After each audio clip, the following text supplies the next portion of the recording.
Hello, and welcome back to Hollow Knight. Starting right where I left off, seeing a new attack from the Pure Vessel.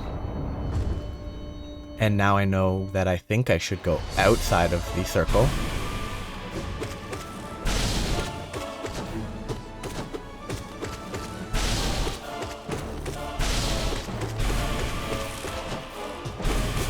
Okay, perfect.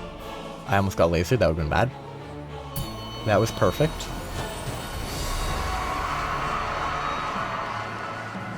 Ugh. Just let me hit you. Because at this point, the only reason I'm taking damage from most of these, well, I take damage because I'm bad anyway, but like, the only reason there's a risk of loss is because I don't want to fight them for the 16th time.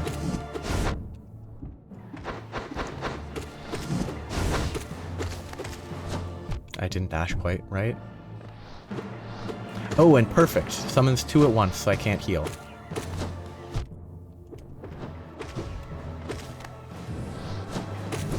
Great timing on that one.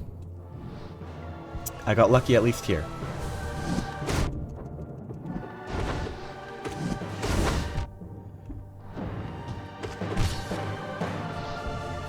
Not quite lucky, but not terrible luck. He should be about to die.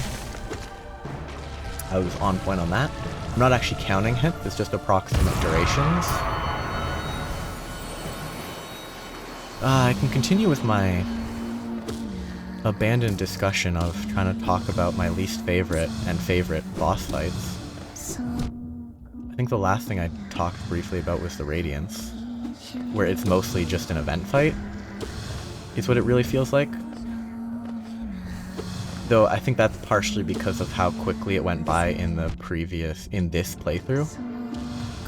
Like, I think if you don't, I don't know, have some degree of pre-established muscle memory, it's definitely a harder fight. Which means that you don't beat it super quick. I didn't get my free hit in. I don't like Traitor Lord in this one. Oh my goodness, I'm tilted.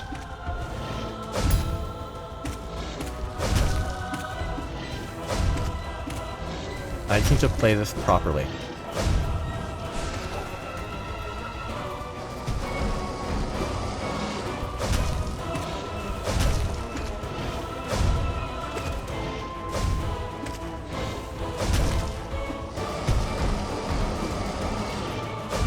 No, too slow, too slow, too slow. He should be dead in like 1 or 2 hits. Got him. Now I just need to play Dung or White Defender safely enough to not die right away.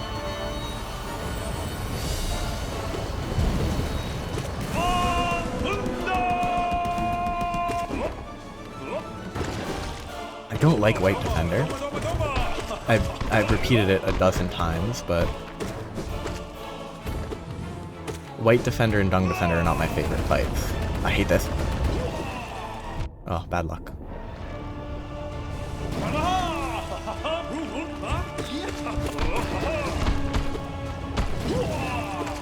I just don't like bouncing enemies. And this is like the epitome of bouncing enemies. The epitome is not the right word. But it is like the perfect demonstration of bouncing enemies. The Watcher Knights... Oh, that was the wrong play, I meant to dash. The Watcher Knights are bouncing enemies, but they're much more limited in their bouncing. Which helps now that I've kind of learned how to fight them.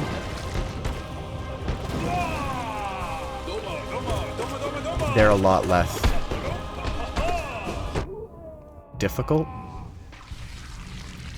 but I don't think they're ever difficult. It's just it's a gank boss, so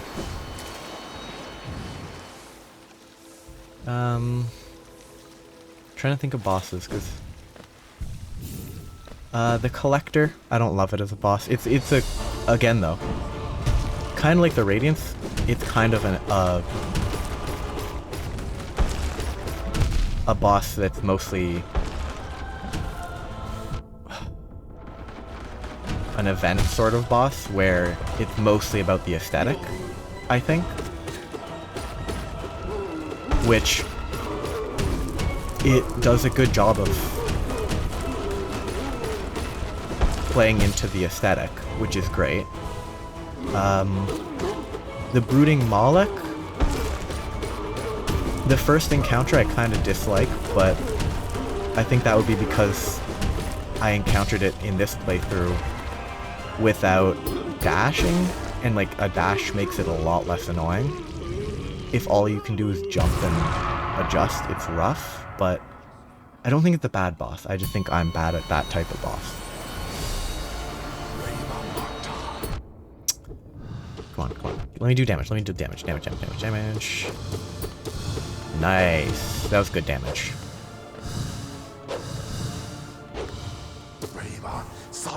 Except now I can't really do much effective damage here because he's in a bad position and I have to climb up. It's better to heal. Stop. Having to go up the platforms to deal damage to him is annoying. Just pogo. Accept the hits. I don't have the patience to not tank hits for that fight.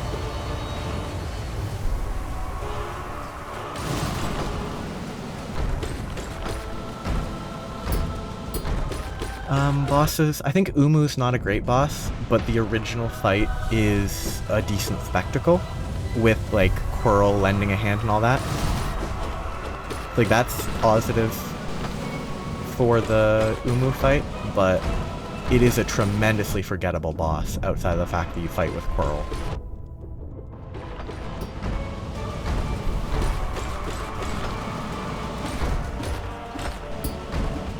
I didn't double jump properly.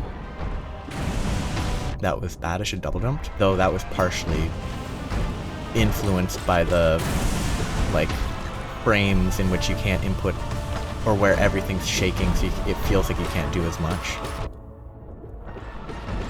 Just tank a few hits to kill the first guy. Get this guy dead quick. And then take this chance to heal. Couple hits.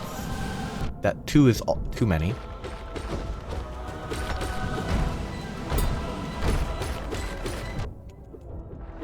Yeah, it should be good. Because next is Soul Tyrant. I think the Soul Tyrant and Soul Master are good fights. I think Soul Tyrant is a little slow. Like, I think the first phase of Soul Tyrant is a little too easy relative to the second phase.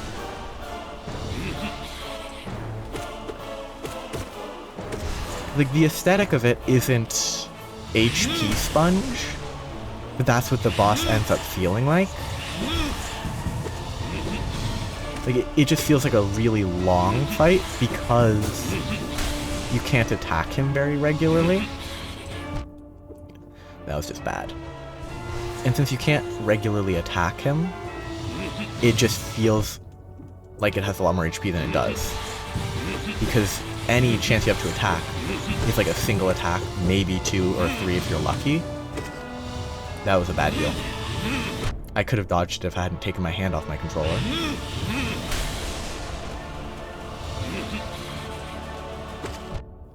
But like, the first phase of the Soul Tyrant, and this version as well, gives you too many chances to heal for it to be like a challenge. You just have to be able to dodge most of the basic attacks.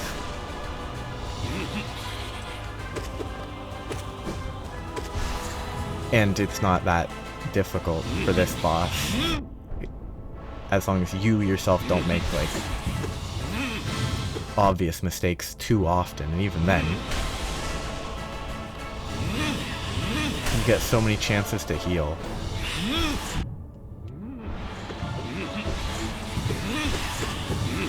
That it makes it like, okay, I have no reason to try to avoid getting hit for the first phase. That was a bad jump. Okay. Bad RNG on this. extra bad because that one circled around. Okay, got him. I do like the second phase, where it's stationary and you just have to worry about dodging the bullets. That's actually reasonably interesting. But that's only the second phase. The first phase is too long, and I'm glad the second phase is short. Okay. Dash through dash attacks. Dash through shoot attacks. And try not to get hit by the vertical pillars. Try to go for one hit and then dash out. Okay. I dashed too soon for that. Dash out. Okay, don't dash out. Dash through. I'm gonna get hit. I'm dead. I'm dead. I'm dashing too early for that. Yep. I'm really bad at this fight. It doesn't help. It takes 10 minutes to get to it. Like, I would say this is... This and maybe whatever the Radiance fight variant from the 5th Pantheon. Ugh. I think these fights are some of the worst. Just because of the run-up to them. Being just a slog. Like, if this pure vessel fight didn't take 10 minutes, I honestly think I would have beaten it 2 episodes ago. If I didn't have to do the rest of the Pantheon to get to it. Ugh.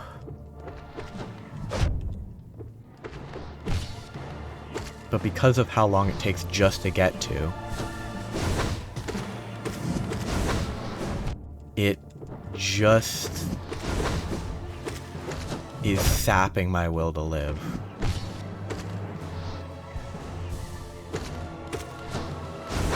It is further affirming that I'm never gonna bother with, like, trying to do all of these Pantheons on, like, higher difficulties if I eventually unlock those. Like, I'm not even gonna try to unlock them. I'm not gonna do the Pantheons with the bindings because they're already slow enough.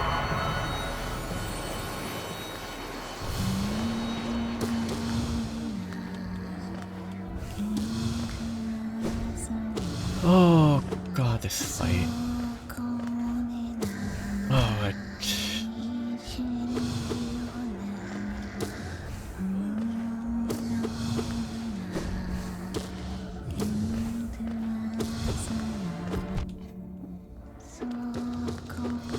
I can only hope that the Radiance version, like the 5th Pantheon, if it's super difficult, it maybe just skips the whole process. Maybe it's just a fight, and it's not a boss rush.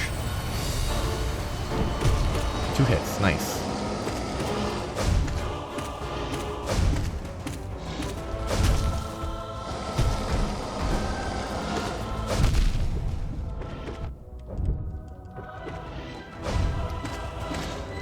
Like, my hope is, after this Pantheon, the Radiance fight that I think I've heard of, that's above this Pantheon's location, is just a fight. It's not 10 bosses into a hard fight. It's just start right away with a hard fight.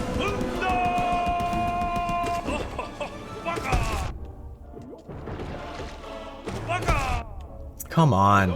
Don't do that attack, it just makes it slower.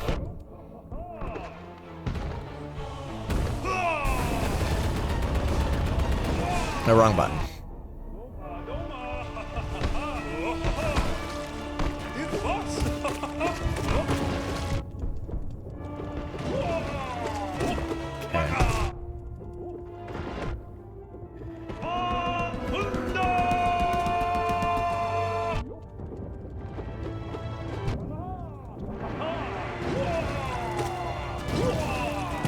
Only one hit.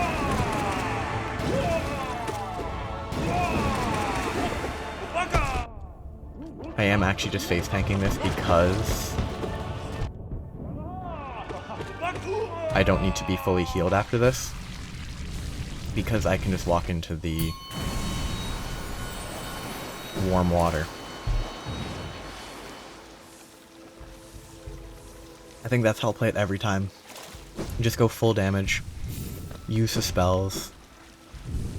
Is there anything that I should switch, like, to make it less awful? I mean, Grubberfly's Elegy might be useful to equip to get to this point, to save a little bit of time. Quick Focus might be useful for the last fight, but for now I'm going to stick with this setup. I haven't checked my charm, but it's still just reach and strength, and that's it. Well, and quick attack, obviously, but...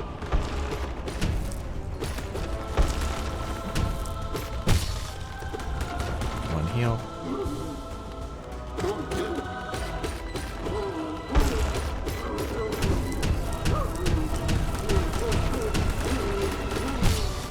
That's what you're looking for. You get these hits in, and then you kill it before it actually has any chance to do anything.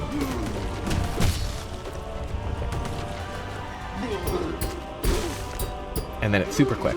Very quick boss fight.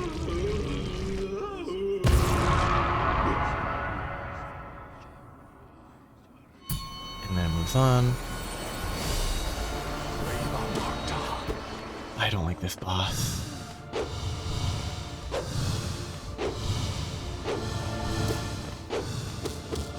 Now, when they get, like, forced into the downward motion, that's the dream.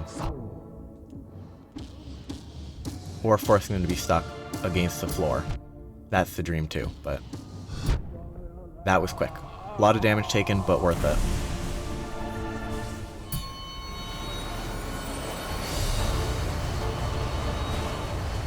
Okay, let's count the number of hits. 1, 2, 3, 4, 5, 6, 7, 6, 7, 8, 9, 10, 9, 10, 11, 11 hits.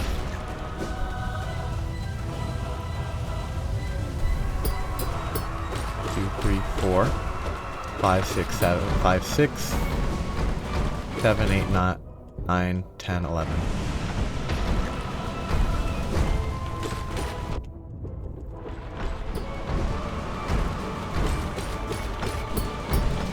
One hit away, I think. Yep.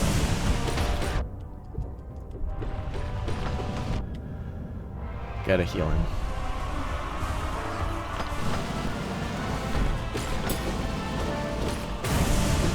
Okay, this is pretty quick.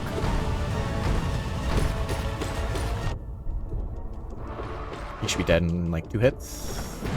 Yep. Okay, he rolled further than I thought, as again, always. Let's go for a bounce. I want to heal a little. That was greedy. So it should be close enough that with this fight I should be safe. It is kind of fun to optimize the killing time against these fights, but only like slightly. And it's not even optimized, but like... yeah, those 3 hits are pretty easy. I dashed. If I dashed the other way, I would have been fine.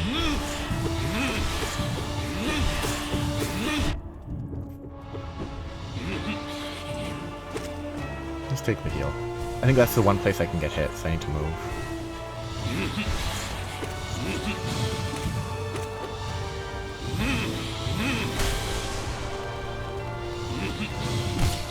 Nice. Come on, please.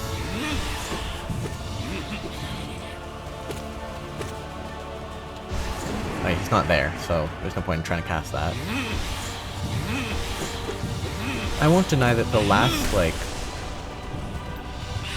few episodes have been a lot of kind of complaining about the gauntlet.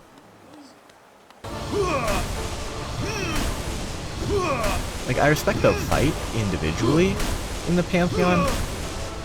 I just think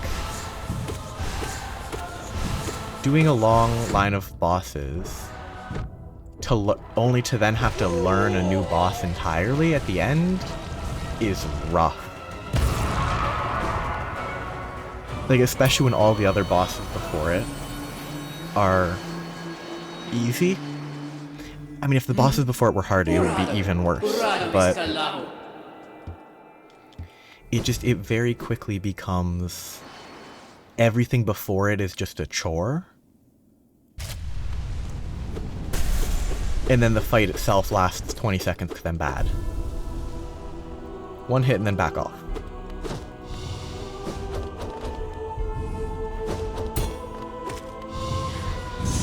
Okay, I need to be slower on that every time.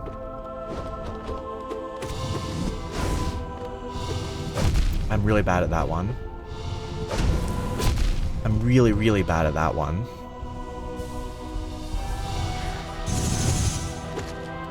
I didn't have the Shade Cloak. I got hit because I went the wrong way. I'm dead.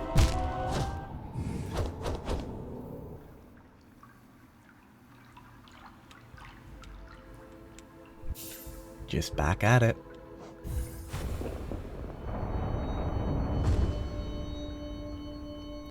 I think I will probably end up... This episode's gonna be super long, just either until I just give up on this game forever, and that I'll never be able to clear this Pantheon. I wish those lasers didn't fire after it died. Either, it's probably not gonna be that, but, okay, either I'll give up, or this episode will go until I beat this. With like a pause, for me, if I need a break.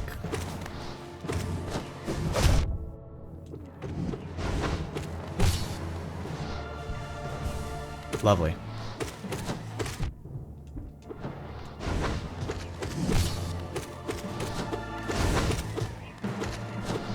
I mean, the cool thing about this fight is you can vertical attack, and his dashes get pushed up even if they start on the ground. Like, if you just attack up when he's preparing to dash at you, he goes above you, which is cool.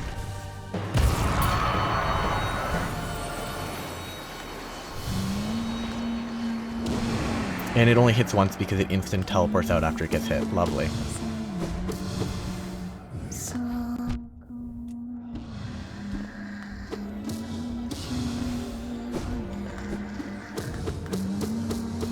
I got lucky there.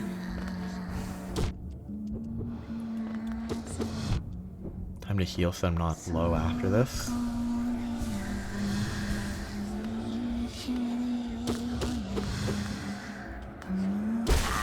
Great fun. Such a complicated fight. I wish that fight was in the first one. Then I wouldn't have to repeatedly fight that one.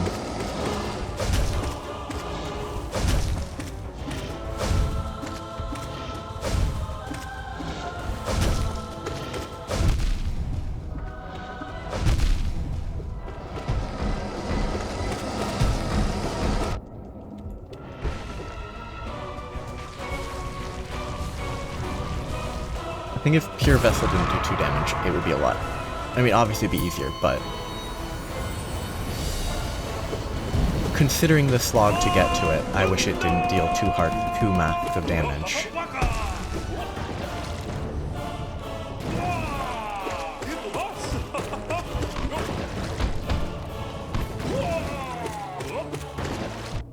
God.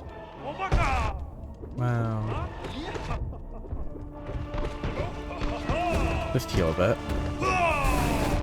He didn't do 3 bounces, did he?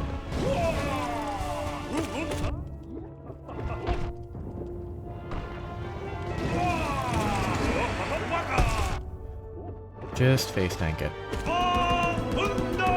Should be fine.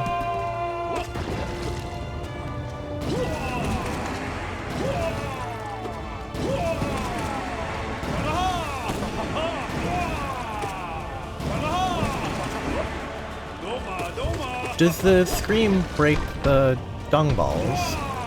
It does. That actually might just be the best way to handle the upwards thing, because you get damage in, and it breaks the dung balls, so you can't really be hit easily.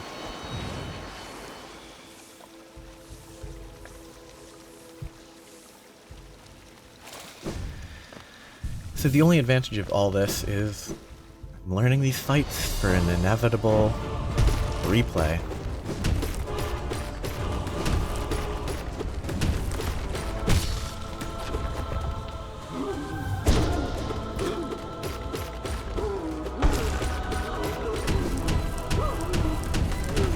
Greedy.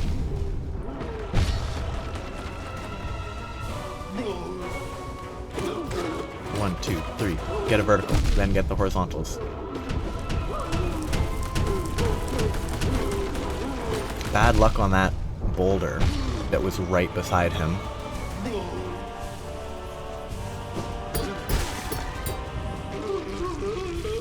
If that boulder hadn't been there, I wouldn't have gotten hit. And I would have only had to heal one less.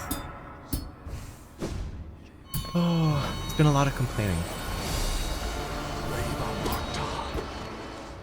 I hate this fight. Like, it's one of the better ghost fights, but again,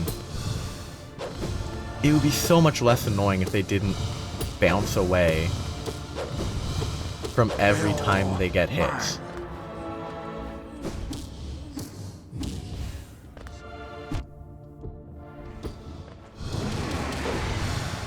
I guess just focusing on bursting him this way is the way to go, huh? Wanna come down? Just do that, I guess. That's the fastest way to kill him. Just burst him with that. Doesn't change that they're really annoying, but...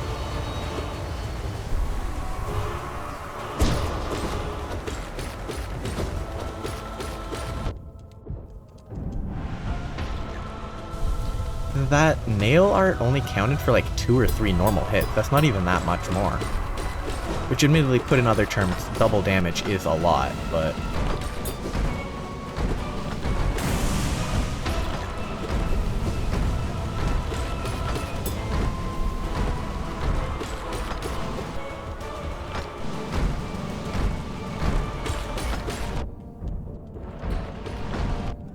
kind of hoping they'd stay synced so I could kill them both.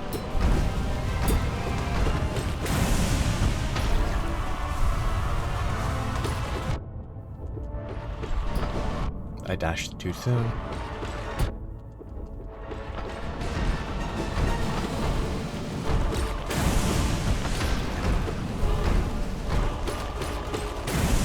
There. Is there anyone left? No? I don't think there is.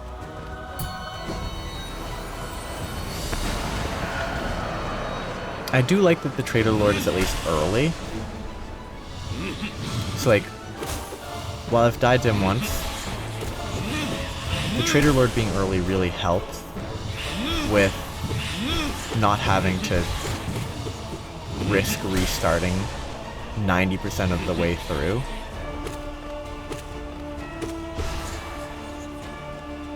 Because I didn't jump somehow.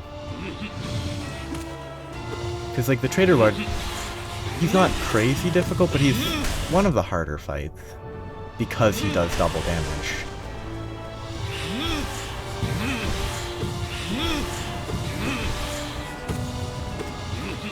So I'm glad that a fairly easy fight is kept late instead of an actually like super dangerous fight.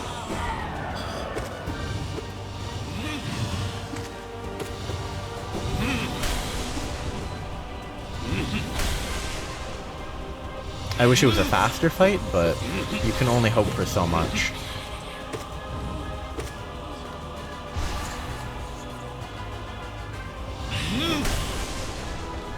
Come on. I think 1 or 2 more hits and he's dead.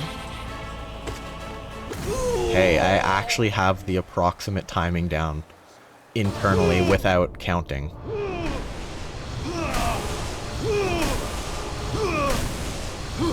Come on, ground form? Ground form? Give me a ground version. Oh, do you just jump and not dash? Darn. Unlucky.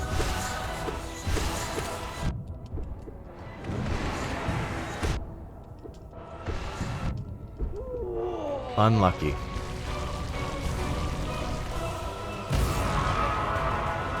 I just need to figure out this fight. Oh.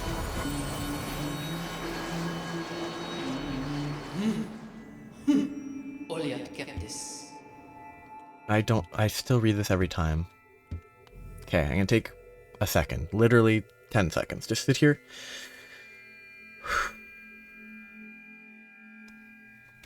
Upward attack, I'm bad at dodging. If he jumps above me to stab down, just dash to the side right away. Does he have any other air-based attacks? If he's in the air, moving towards me, is it always that? I think it is. He has 2 dashes, or 2 dash attacks. He has a shooting attack that comes from one of the sides. He has a jump smash into spikes. I think the spikes does not always combine with the jump smash. He has a weird circle that I've only seen once, but I think it deals damage within the circle. And he probably has another attack. I hope he only needs to be staggered once, and so I've gotten halfway, but... or more than halfway even would be nice, but... if I have to stagger him twice, and then each of those is a third of his HP, it's gonna be rough.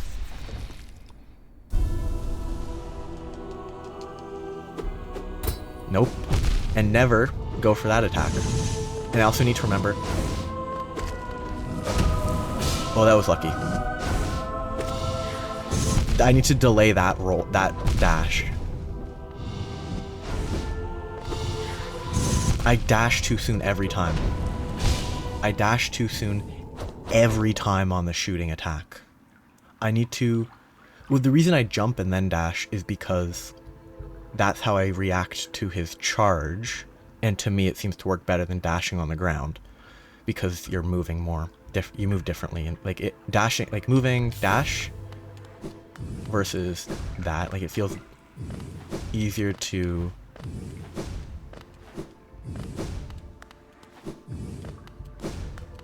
the backwards dash compared to where I was going is different, but the jump dash is maybe a bad habit that I should probably try to fix. But, and it's definitely, ugh.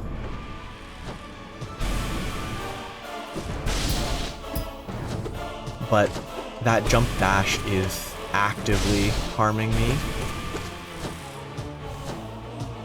Oh god, I hate how slow its target acquisition is. I'm not in the air when it's about to shoot, yet that's where it selects to shoot for some reason.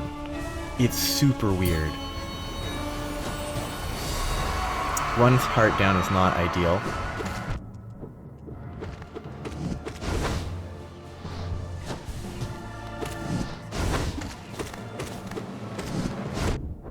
Tried to jump it over me. I definitely wasn't... I didn't expect to be able to, but I thought, hey, why not try?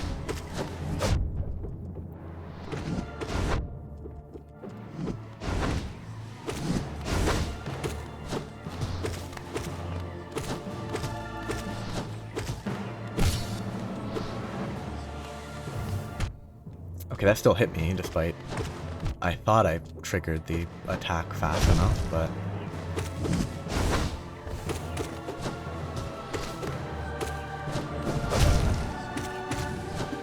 that was lucky. Ah, I dashed to save time, but it was too much. The things I need to figure out for that last one. For the shooting attack, I really should dash on the ground. I hate this fight.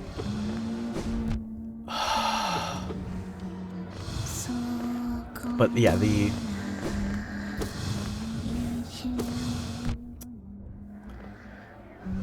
for the shooting attack from the pure vessel, I think that if I am on the ground, I'm less likely to dash directly into a projectile because it shoots bottom up. Which means that the bottom ones should be gone, are more likely to be gone once I'm exiting the dash.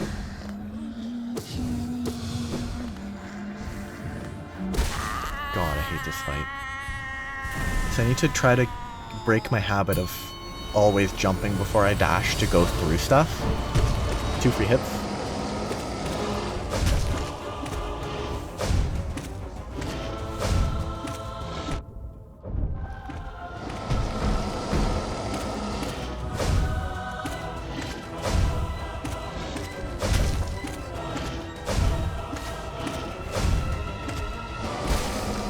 It's all about the thumb and index finger on the joystick to more precisely control the pogoing.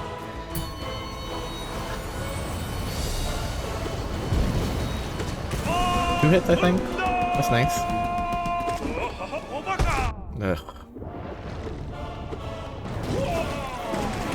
That was a lot of hits. Ugh.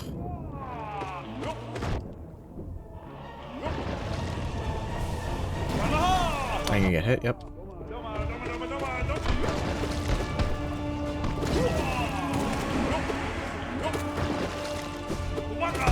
I hate that attack.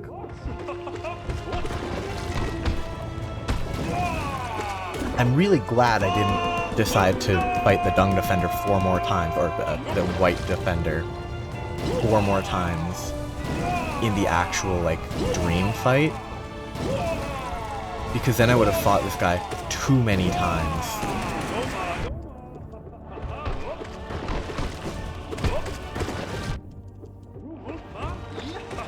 I'm already sick of him. If I'd fought him 4 more times, I would have been sick of him 4 fights ago. Well, not 4 fights ago, 4 fights sooner.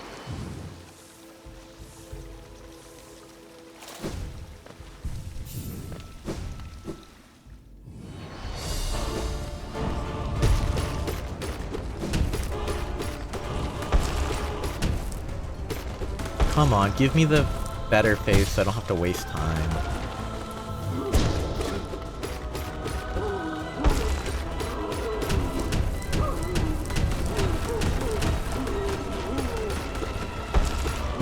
Greed.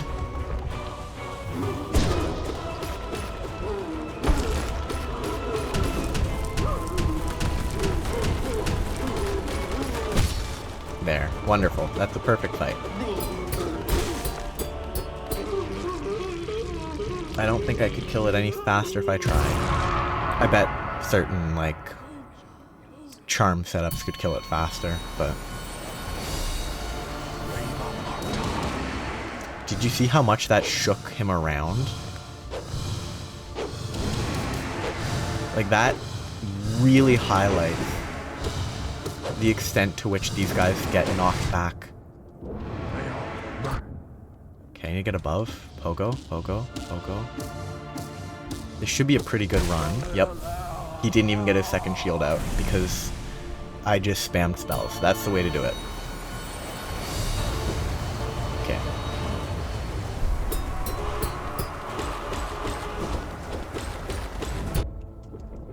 Just accept a hit. Heal.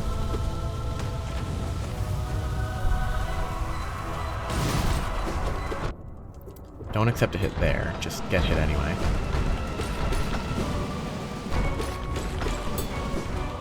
Okay, I didn't expect that direction for some reason. Dead.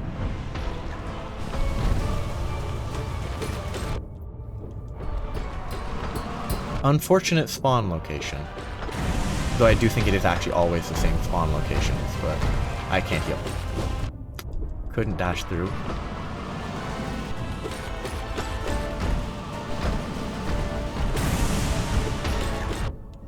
Just face tank.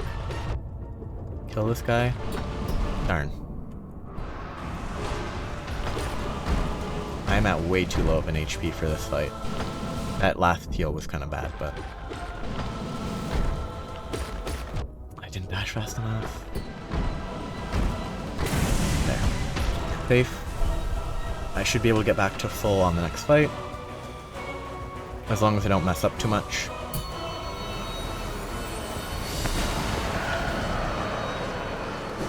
Darn.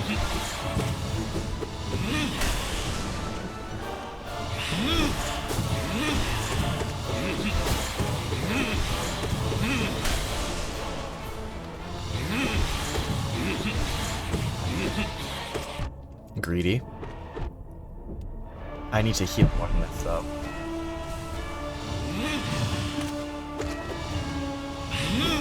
I actually should prioritize healing for a bit, instead of trying to fight it faster, because I do need to be at full HP for the next fight, otherwise I'm just as doomed as every other attempt.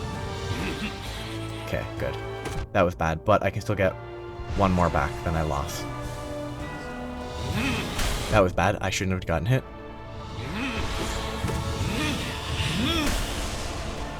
It's a special kind of tilt.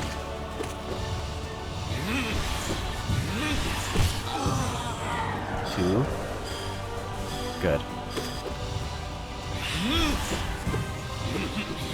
Up, up, up, and I'm safe. There, full HP, now I can... Well, I need to build up soul a bit, but... I could have gotten another hit in there. But I need to go into the last fight full HP, otherwise it will be terrible. Can you just do this by jumping? No, you can't. You have to do both to be guaranteed without worrying about where he jumps up from. Okay, he's gonna be to my left or right. Bad luck. Oh, him being closer to a wall is a good thing. Less space for the homing bolt to perform a U-turn.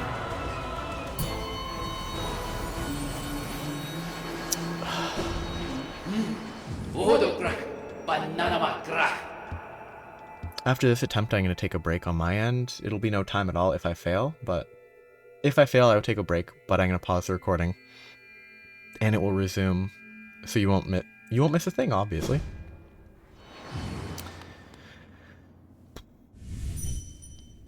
That would have been fun.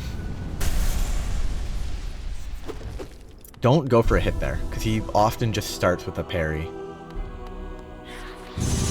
Okay, don't jump there, don't dash away from that.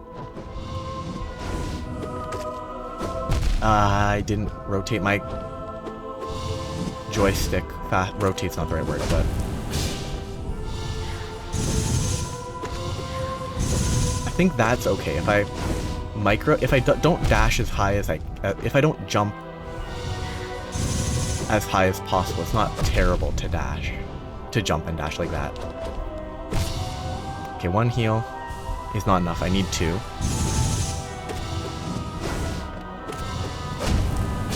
Okay. That was bad, but I didn't mess up too much on the actual...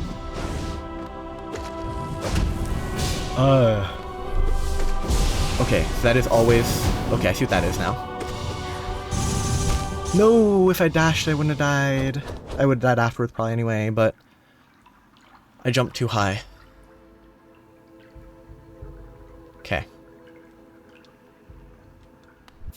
I'll be back in a minute. Well, probably more than a minute. My time, but... No time at all for the video, so... Nothing we missed. I'll be at full soul, but... I'll just be back right on the bench.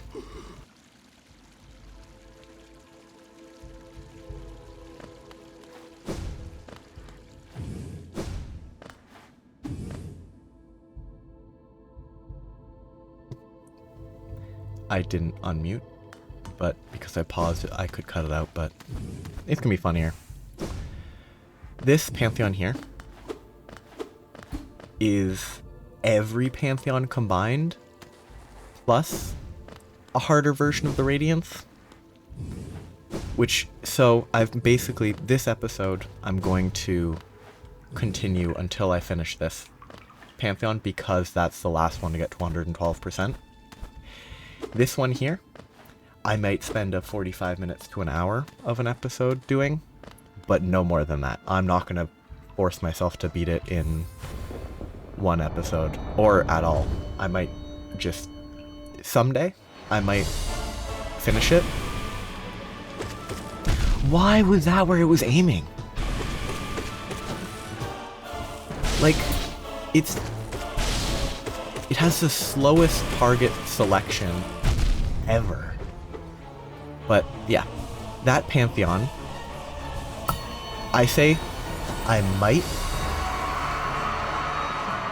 do separate and then on a successful run upload that. Like record it and only upload the successful run with keeping track of how many runs it took. But realistically, I'm not going to do that. I'm probably just not going to try it. Or I'm going to try it, but I'm not going to win. I'm not going to beat it, probably. I'm going to be honest. It just seems like it would be no fun. Unless... It is also... There's something else that I checked, but I can talk about that in a second when I'm done with this fight. I hate this fight. Just because of these orange guys.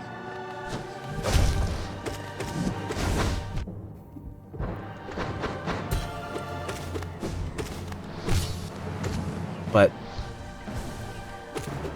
if you do previous Pantheons with bindings, the rest stops. The rest stops give you lifeblood hearts, which you can work with, and that, like, if you don't get hit, might be useful for the final fight, but unless the room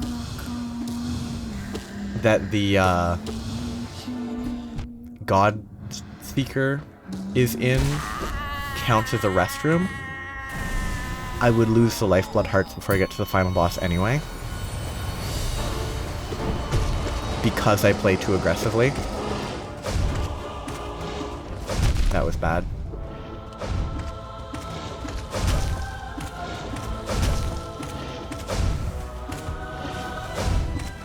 There is something noteworthy about the last Pantheon.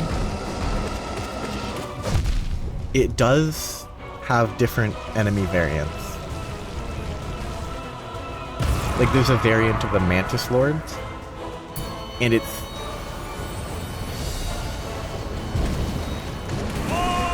has Nightmare King Grim instead of normal Grim, I think.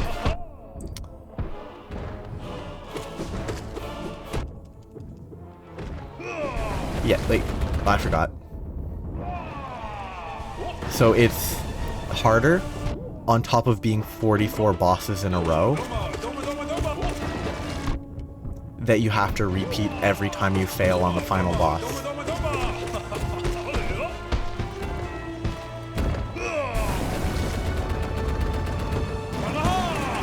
And I mean, the only reason I would try it is for the achievement and the ending. Because it has a separate ending.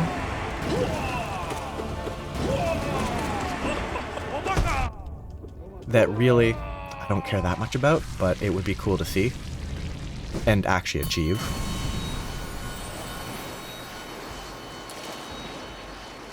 You know what I should do? It's so much louder in the God Home. Like, everything is significantly louder.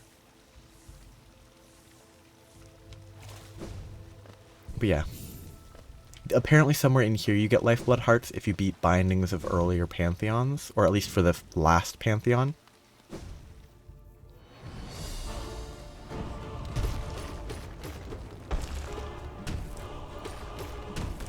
I don't like when they do this because it just makes it slower.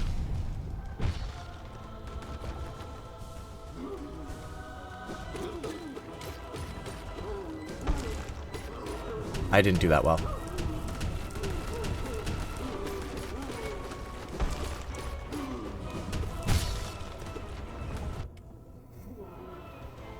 I don't have time.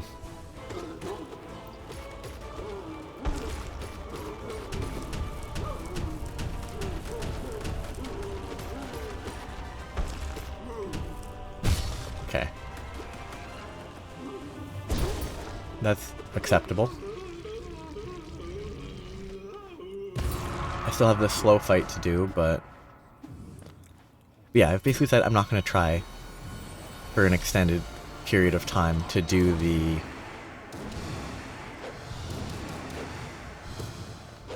last Pantheon. I will try to do it, but I will focus more on achieving my goal of 112%, and once I have that, I'll be content.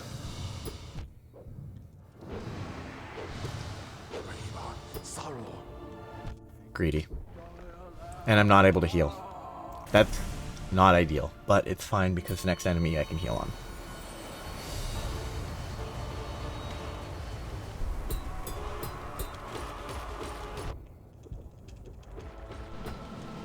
That was just terrible.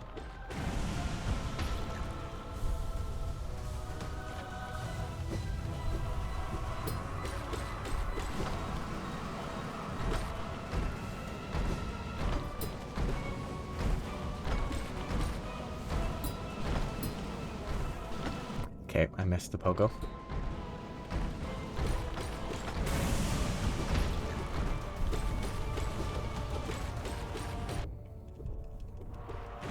I should be able to get a heal. Or two.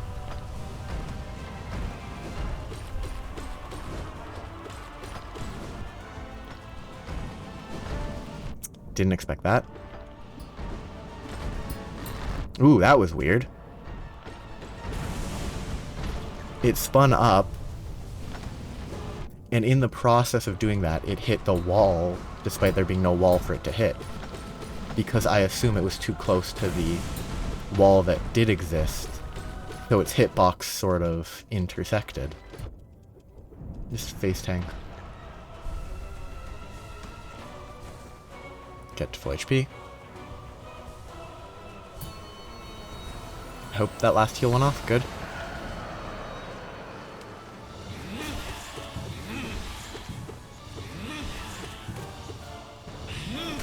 That was bad.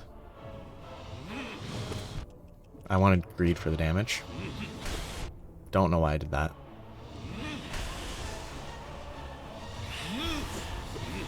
Okay, it U-turned.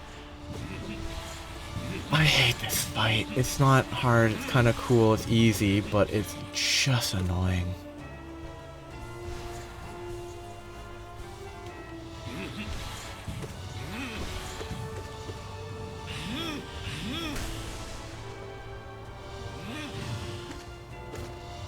I want to heal, but too close. Yep.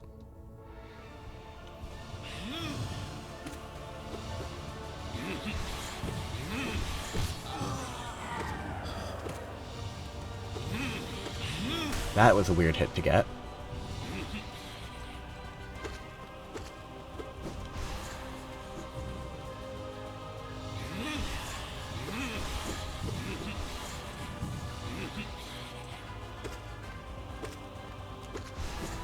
That's a good 3 hits.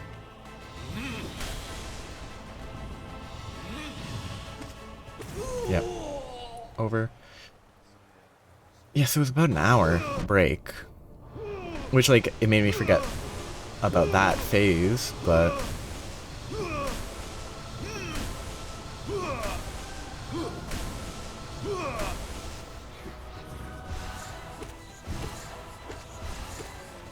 that one took a real crazy 180.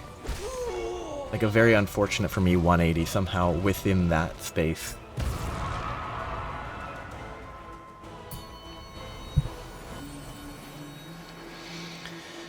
I'm not going to read it this time. I've read it every time. So, dashing through, jumping over, don't get hit by the spikes from the ground, and dodge when they jump above me, which they can also teleport instead of just jumping. Second, apparently the trigger for the circular attack is... that was bad. Terrible. That was worse. I walked into...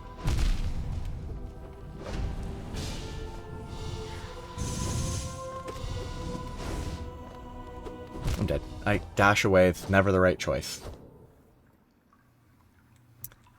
Like, the pantheons really are too much of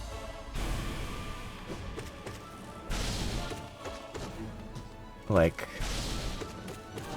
if I could somehow like have learned that fight before I have to fight a brand new fight after 10 bosses, it might be okay. But it's, to the best of my memory, a totally new fight at the end of a bunch of bosses that at least aren't hard, but that sort of adds insult to injury, and it's just a waste of time.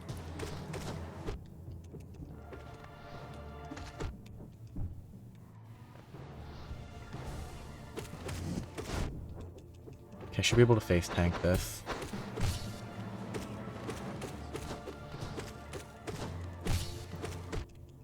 Just face tank the rest there. Like, if the final fight was a slightly harder version of, and I mean slightly harder version of the normal Hollow Knight, that would be fine, but it's a very different version to the best of my knowledge, to my memory.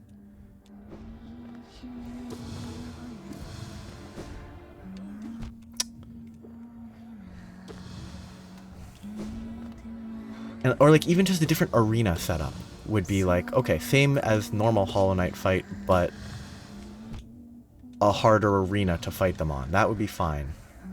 I should heal.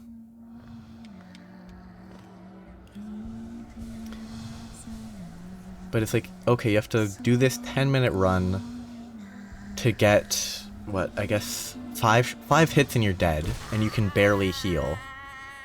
The only really safe time to heal is when they're staggered. And apparently they stagger on like 12 hits or 9 as long as you have less than a second between the hits or something. I was checking like the stats and like seeing if that fight became easier or harder for the 5th Pantheon. To the best of my knowledge, it doesn't seem, there wasn't any indication that I could find that it became harder or easier, which just kind of makes it worse.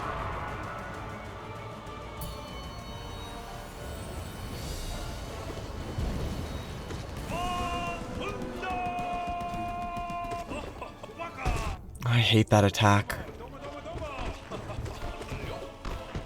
Whatever.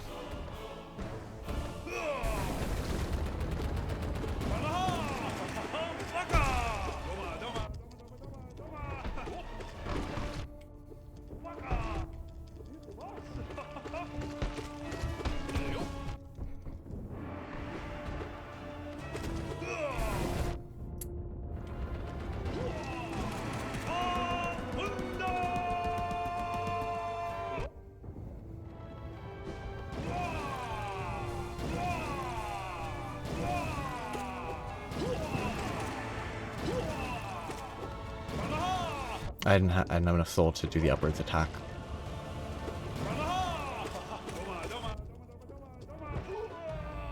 Like,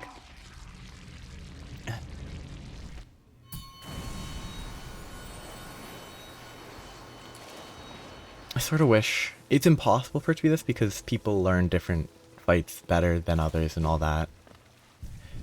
But it's just the difference between every single fight before the Pure Vessel and the Pure Vessel itself is just, it's such a frustratingly like major difference because the Pure Vessel is hard, all the other ones are not particularly.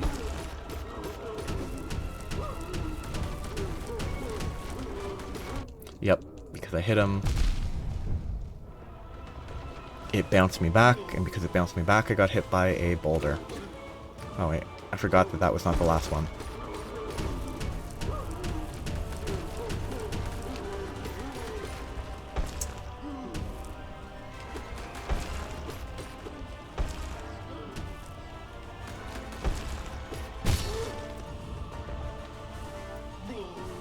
but still a boring fight.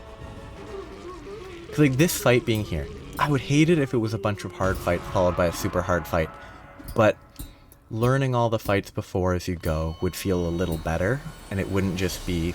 And if there were fewer of them, it would be nice. Okay, I wasn't paying attention. Wonderful RNG on this one, though. Okay, nope. Terrible RNG on that.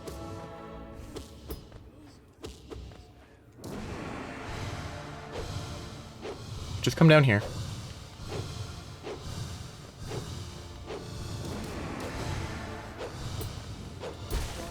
Wonderful. Like...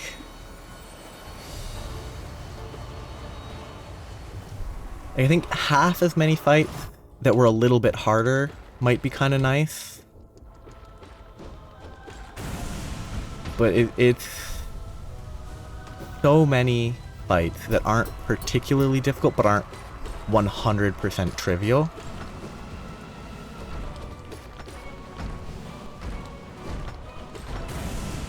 And I add the triviality comment. Oh, I didn't mean to push that. That was an actually, like, unintended button press. Greedy. It almost worked out.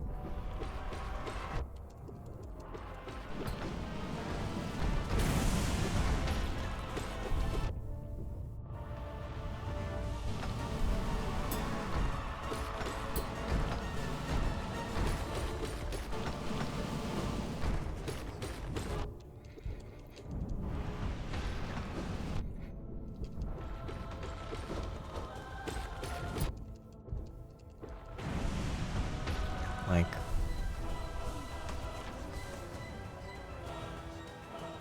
if it was 5 fights of decent difficulty, be fine.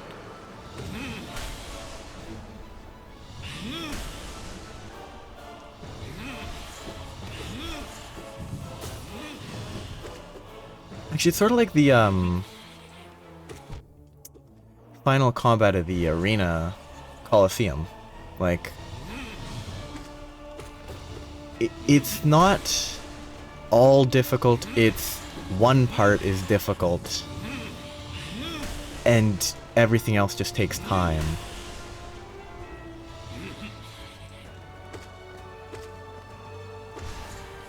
Like, the Fool Arena, like the final one, I forget what they label the challenges as. Like, that last one, why even try? Oh, it didn't go away.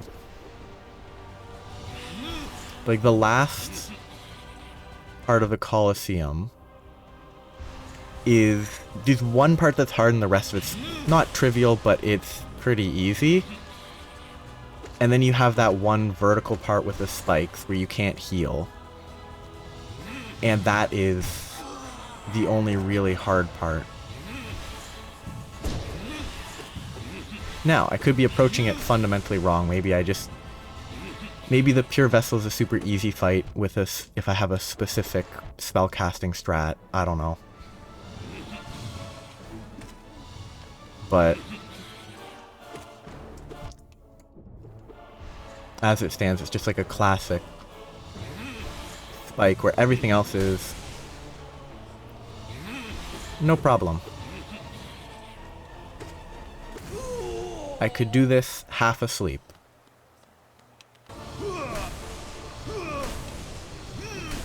But the actual difficult part, I have to go through all this.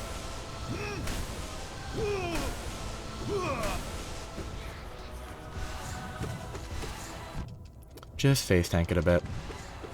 But only a bit. Need to be at full HP after this.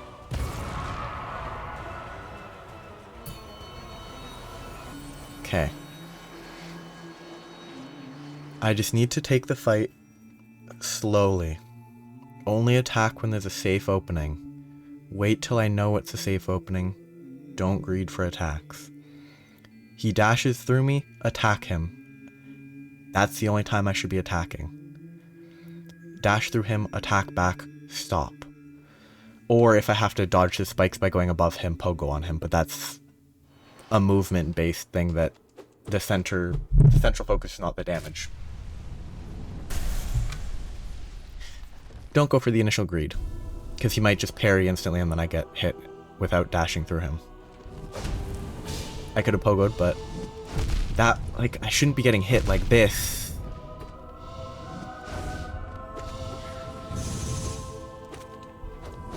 I dashed in the wrong direction, but didn't punish. Okay. Okay, just dodge. Just dodge. Just take time. I didn't dash. I didn't dash in time. I didn't dash in time because I jumped.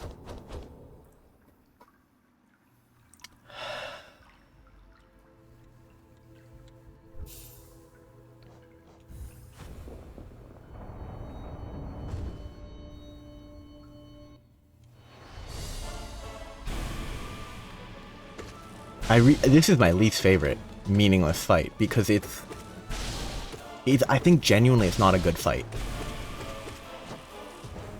Specifically, its targeting.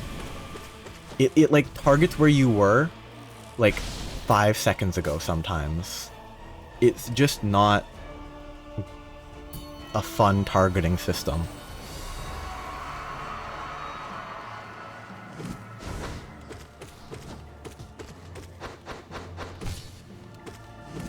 I shouldn't have hit him first, but...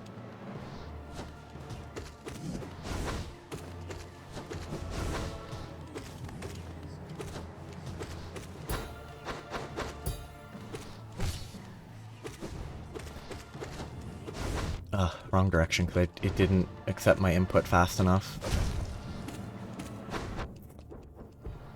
I think what I'm gonna do, if I can't beat the, this is very random. If I can't beat the final Pantheon in like 45 minutes, I'll basically hold it, and I won't make any attempts on it again until I'm gonna try like Steel Soul runs. Or, 100% Steel Soul runs. I can probably avoid a lot of the bad bosses. But, like, leaving that till then, for when I want to practice bosses, that it's not going to be the normal versions, but it's harder variants, I think. It's like, if I can beat that, I should be able to beat the, like, Steel Heart run. Not guaranteed, but, like... it should be a little bit of a good, like, I don't know, prep for any bosses in that.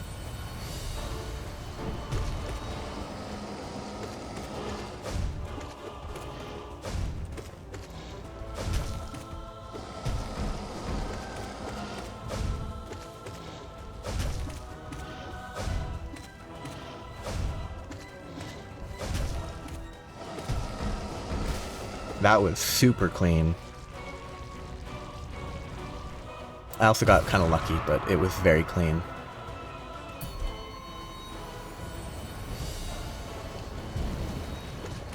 I should have Abyss Shrieked or whatever it's called, because that gives a lot of damage hits.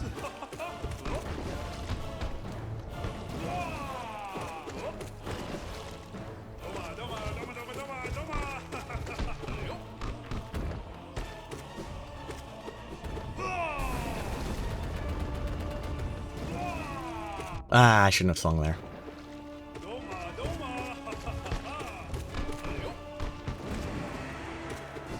Not gonna get this. I didn't have the Shade Cloak because I dove in the wrong direction first.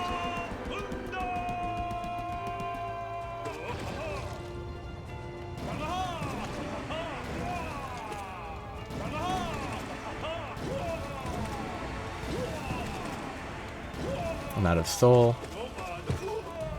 Very easy. These fights are obviously getting better and better, but I can't imagine I could get it much faster with my basic setup of entirely focusing on the nail. Like, maybe spell setups could go faster.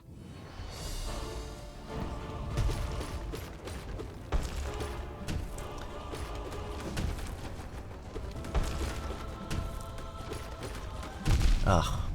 Bad. Anyway, this should be...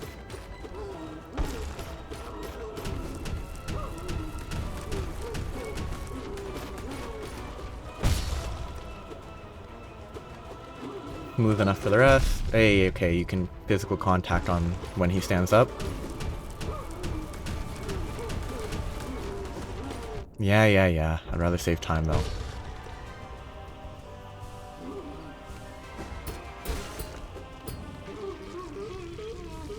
Fully done. I should have actually saved that random heal that I did for no reason at the very end, so that I could kill this guy faster. Oh, good RNG on the start.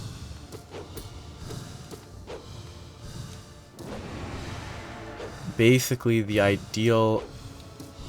I think the ideal is if they focus on moving down, so you can just constantly attack them without having to jump. But then I get stuck here, because they never choose to do their shield spin. There it is. It's not a great place to be at, but it's not the worst. Because again, I can heal off of this guy. Kill him, heal instantly before the next set.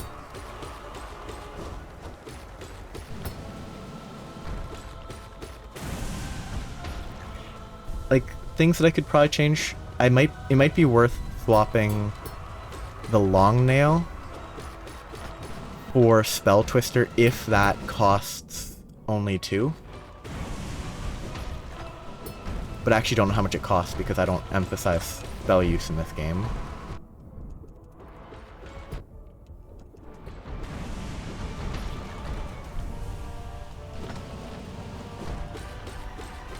Okay, that roar intersecting with that mess with me.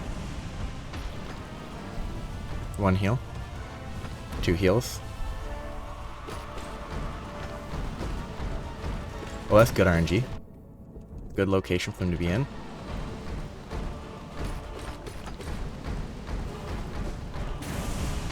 Good. Now I can face tank. I can't dodge. Don't roll. Don't roll. Don't dash along with the roll, but...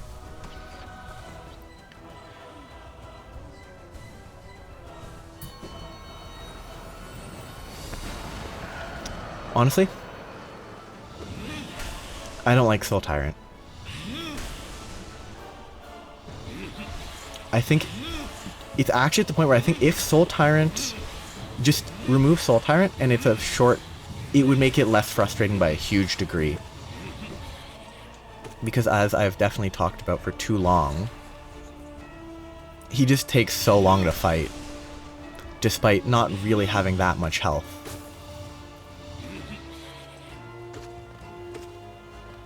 I don't know why I walked there.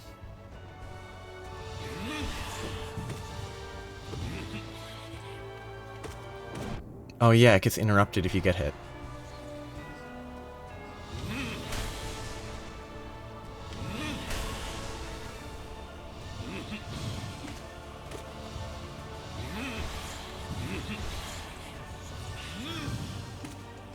But yeah, the like hitless difficulty, or even just the higher damage, assuming the next, like, the second tier difficulty does 2 masks of damage or doubles the masks, it would just be the same thing, but I'd have to play safer and better, and that would just drag on.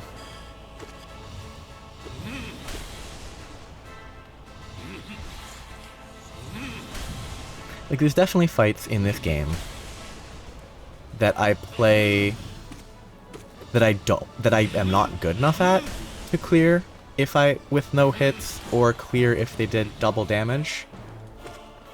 But there's also a lot of fights that I think I could do without getting hit, or without dying from taking double damage, but I just don't want to because they're slow fights.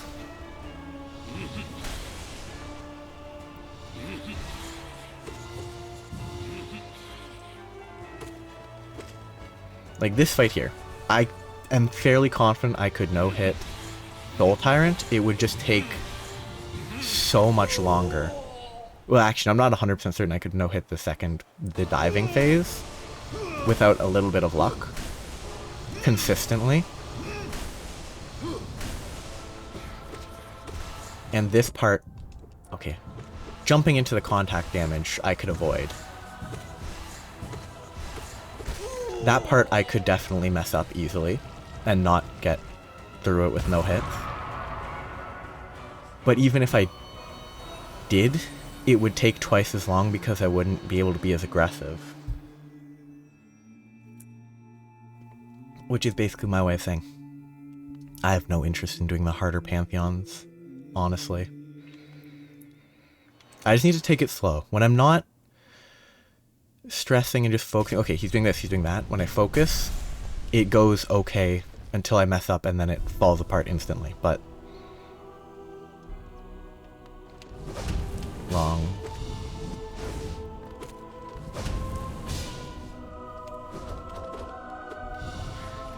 Ah, that was bad.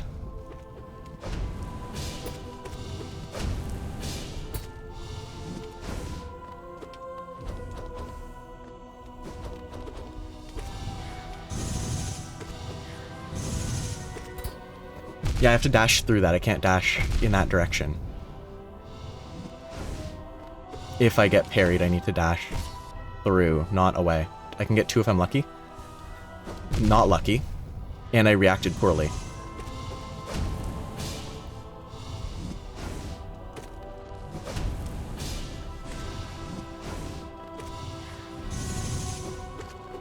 Ah, bad dash. Okay, bad play. Bad play.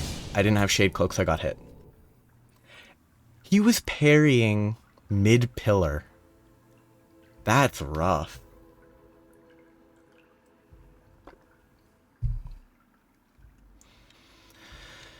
Like, him being able to parry mid-pillar if you attack him and then he triggers the parry. And then you can't dodge it because you have to go up and you get hit.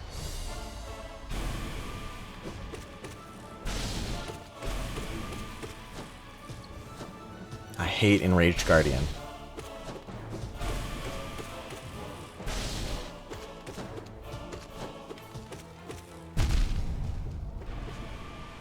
And then I got lucky that I didn't get hit there. But the fact that it still fires the lasers off after it dies is annoying. This has just been a lot of complaining, I won't deny.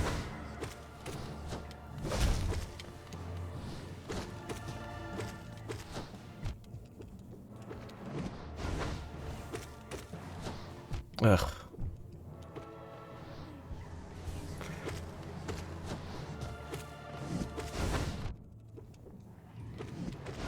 I had my joystick facing the other direction, but I guess I didn't.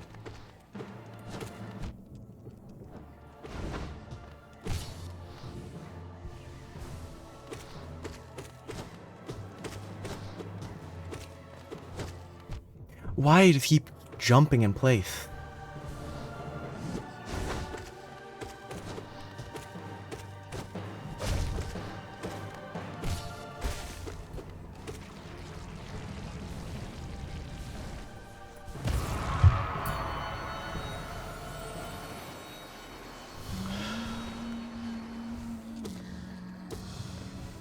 Nope.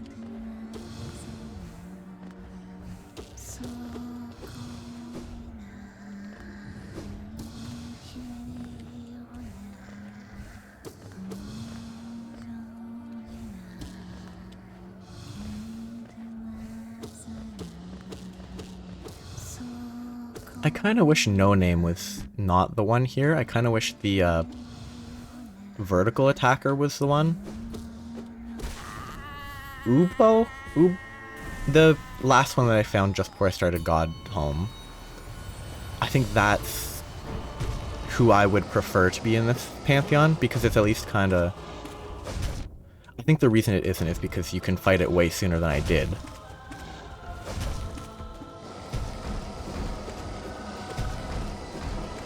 But that was too slow. Like, that would be a more... I would dislike it because I wouldn't have to fight it as many times. I would dislike it less.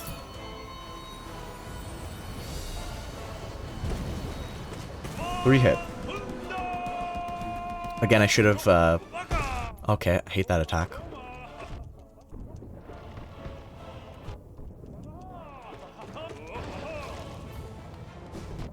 I wanted to go here. Get out of here.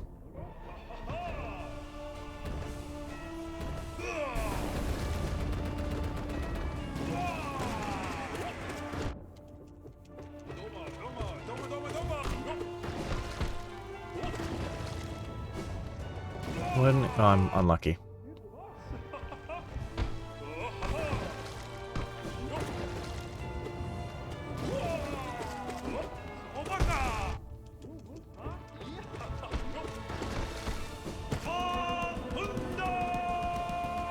It's gonna be a lot of very silent playing for the next while because honestly.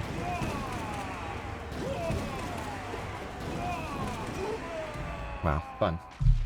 Oh, you need to check the Spellbinder. Or whichever one increases spell damage. Shaman Stone? Ah, cost 3. No, that's too much. I could swap just the Mark of Pride for that, but I don't think it solves the issue that I have.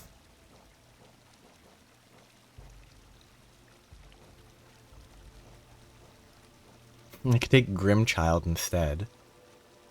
And then just kind of have the Grimchild do all the damage, but I think the Hollow Knight, or the Pure Vessel, probably moves too quickly for that to be a viable option. Unfortunate. Unfortunate positioning on that as well. 3 boulders exactly in the one place where it would be an issue.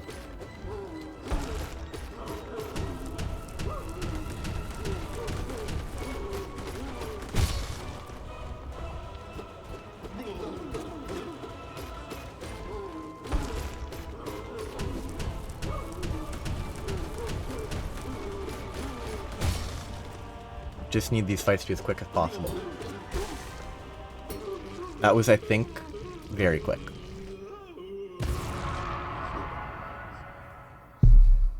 It is interesting that that guy's actually, like... He takes fewer hits to finish off than the, individual Watcher Knight. Come on. Get down here.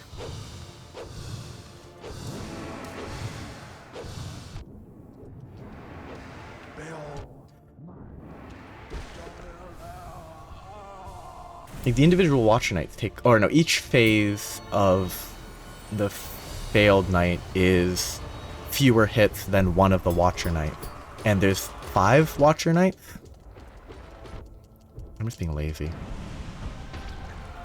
So it's just interesting how much more HP, like, total, the Watcher Knights as a group have compared to the giant looking knight, who, I mean, the actual enemy isn't the knight, it's the dude inside the knight's armor, but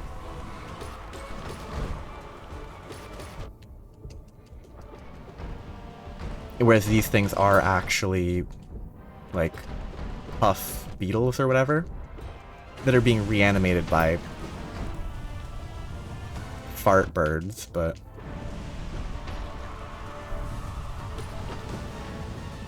it's still, like, physically strong bugs.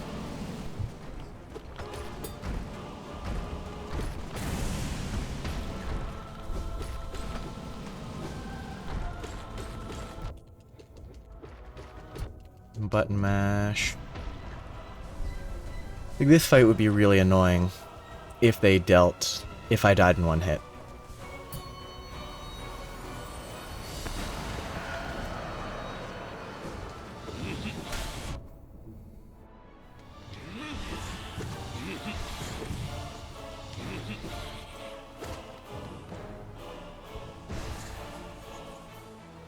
But...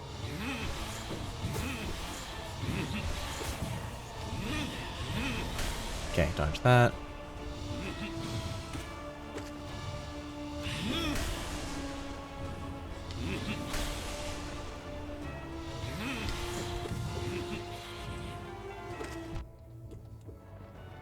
Yeah, I think, thinking about it more, I think my biggest issue with this gauntlet, I like learning how to fight a boss, and so the gauntlet getting in the way of that just makes the boss worse because the preamble is part of the boss fight.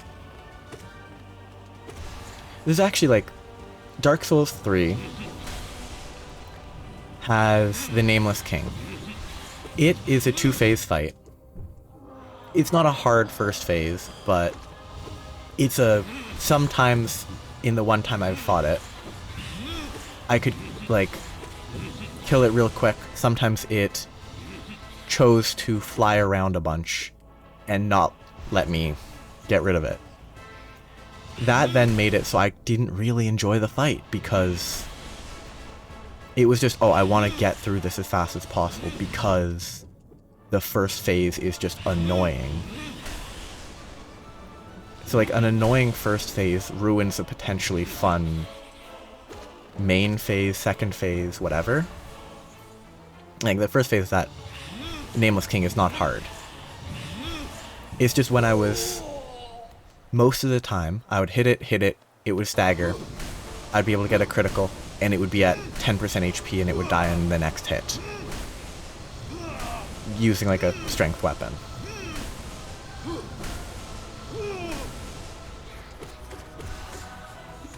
I shouldn't have poked. But sometimes, I would hit it a few times, it wouldn't stagger despite seemingly being hit the same amount of times in the similar amount of time. And then it would fly a bunch, then attack me, and I couldn't stagger it, so it took twice, 2 or 3 times as long for a fight that's still pretty trivial. Which then made the fight afterwards that isn't... it's not crazy difficult, but it is difficult. Like, it made that fight worse because of how much time it took to get to it. I like the joints on this Pure Vessel guy.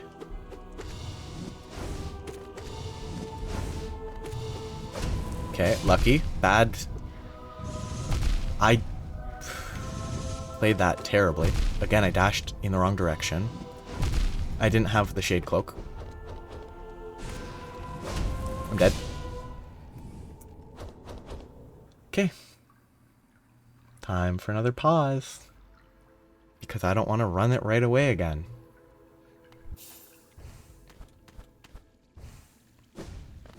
So, I mean, honestly, from my perspective, I'm probably going to continue trying it tomorrow. But it'll be all one episode, because I just want it to all stay together. So, I'll be back in no time at all, obviously. And it will literally seem like nothing's changed, except the sound would jump, which is why I comment that I'm stopping.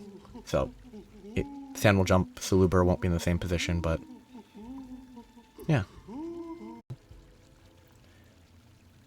So, this little bit will be disjointed because it's the next day, as I mentioned, obviously, but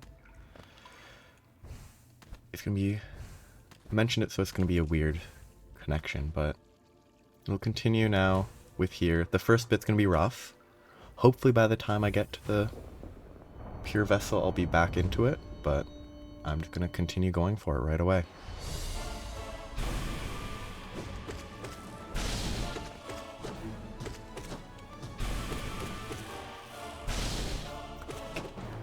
But in the meantime, for me, I thought about something that I could talk about as I fight the same bosses over and over again and mess up like that. I could talk about, mostly for myself, to clarify what I will need to do just for, like, finishing the game quickly. Like, basic planning for what is necessary to beat the game in 5 hours, which my understanding is it's probably not going to be too difficult, because like 5 hours just to do what's necessary for the Dreamers honestly seems pretty straightforward. Greedy. Terrible heal. But I think what I need to do... Well, I don't need to.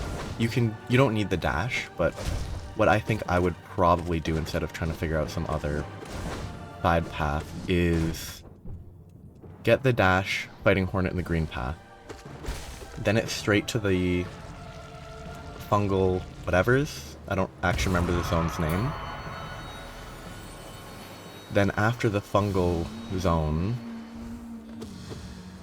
it's wall jump time, which is in the fungal zone, but like that's what I would do, what comes after the dash. Once I have the wall jump, I think the big things to worry about are that was just bad. Are getting...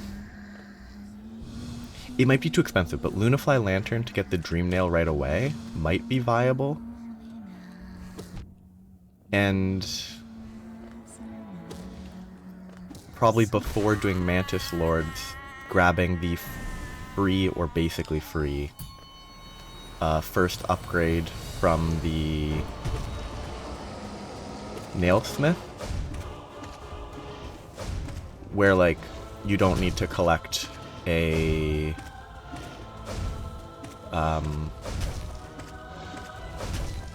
pale ore for the first upgrade, so it's just a little bit of geo, I think.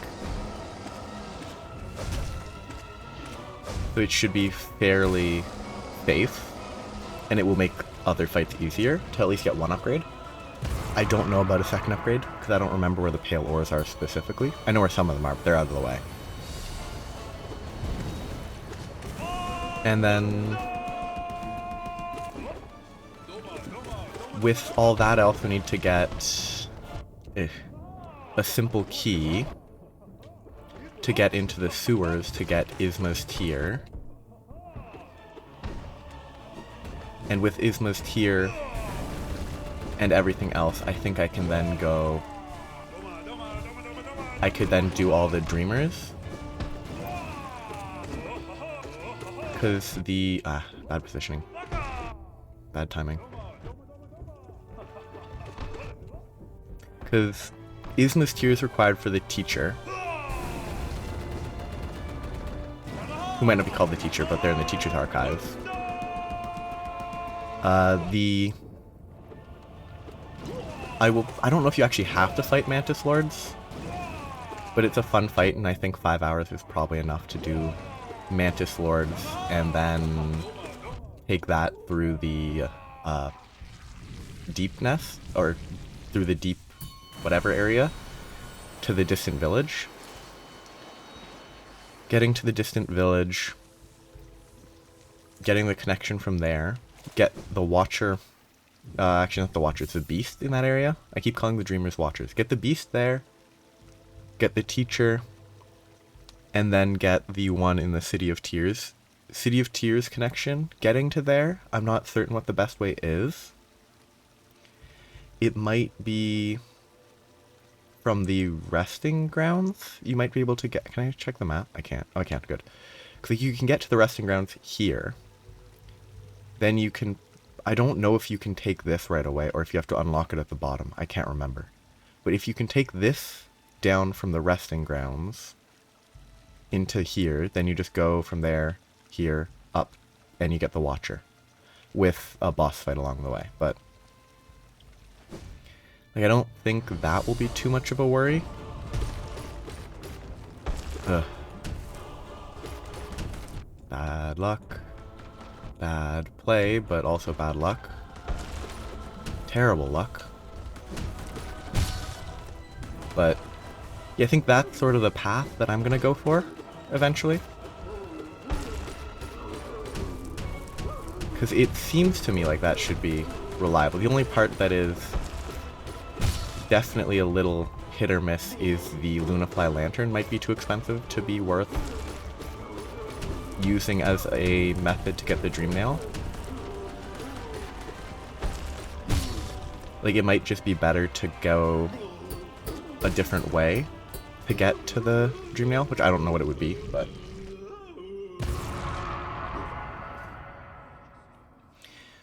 like, it might even be better...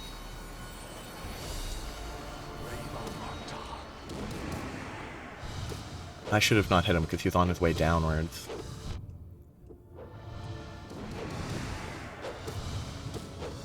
I accept that hit. I accept that hit.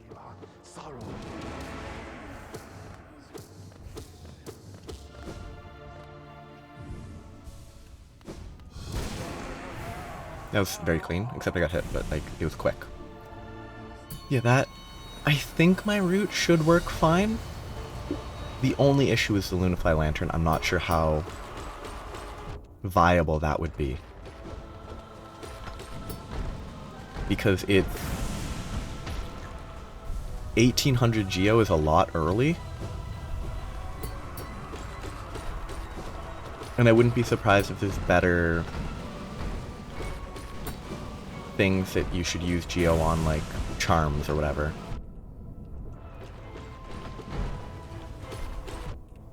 Okay, this guy's dead.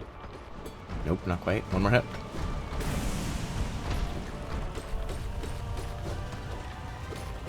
Even though I counted this, I don't actually count when I fight them. I'm just like, okay. Approximations of counting are bad. I should count, probably, but... I'm definitely in a much better mood now than when I died to this Pantheon 10 times.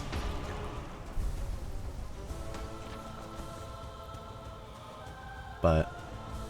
well, 10 times in more or less a row. Might have been more or less than 10 times, but... oh! Something else that I checked since I was continuing last time. The final Pantheon, I think I mentioned it is 44 whatever runs, but... oops, I wasn't paying... I don't know why I was doing that. But as part of that, it is also... I mentioned, oh, I'll probably try, like, once, or try it for 45 minutes. 45 minutes would be one run that makes it to near the end, because it's 4 Pantheons long. So it would basically be one attempt, which is not a lot of attempts, even if I get past the pure vessel there. So, it probably won't be much of an attempt.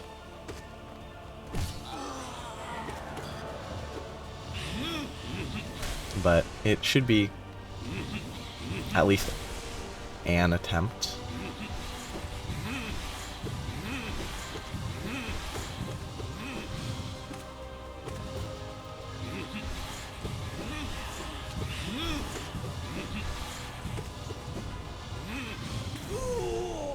I didn't get hit there.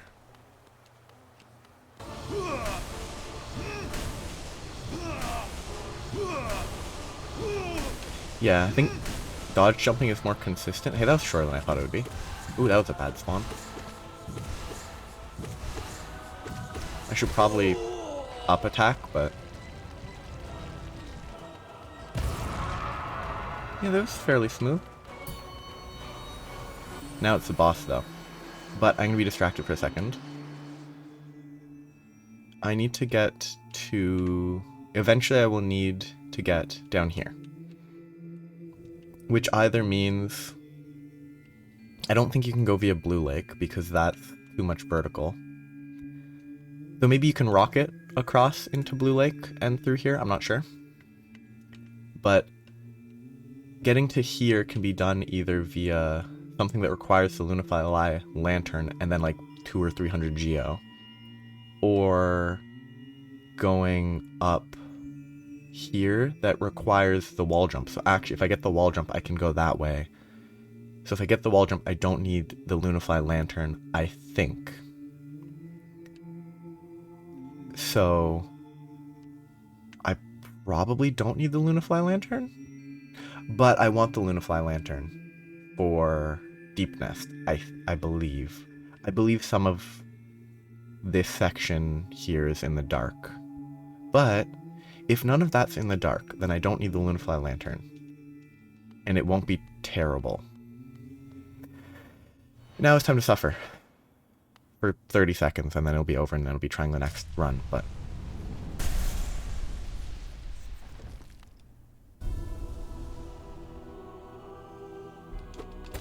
No, he didn't get... I didn't get parried there. Oh, that was weird. Oh, again, don't dash out.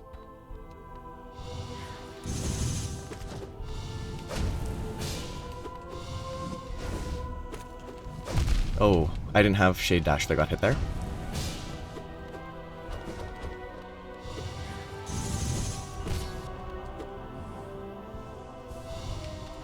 Yeah, I dashed too soon. I dashed away again. That's how it goes every time. But I just need to not dash too soon, and I need to dash into it or jump instead of dashing away.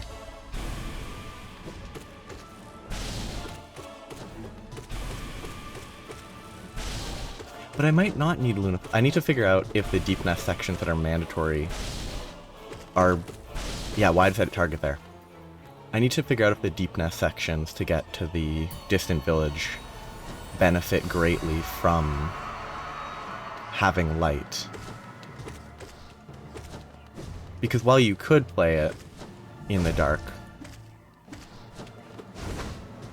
it's always kind of messy to try to do that in the dark. And it would probably take longer, depending on how, like, easy getting the Geo is. Terrible place for that guy to spawn.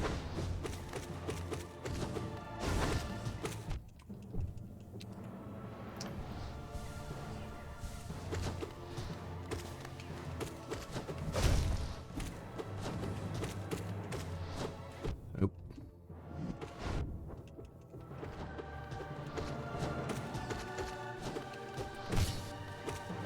Okay. That was... I meant to dash in the wrong direction there, but I dashed in the correct direction.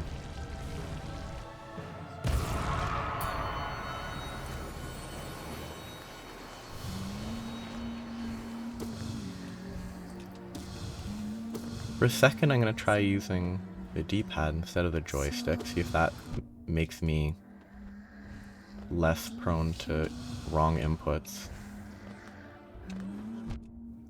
But I doubt that's going to change anything about the actual difficult part, but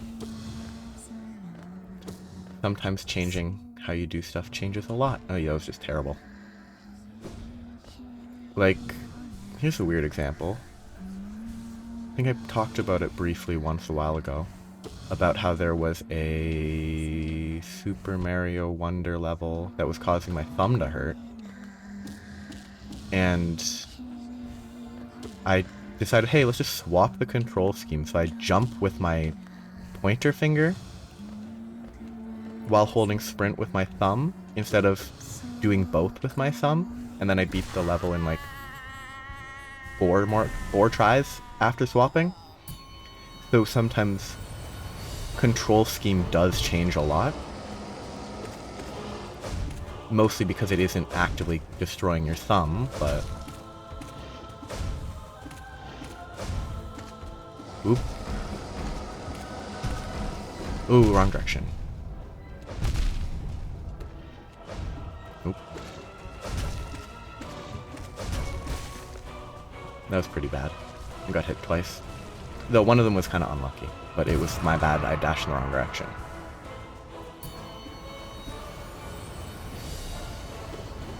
I missed. Still got 2 hits.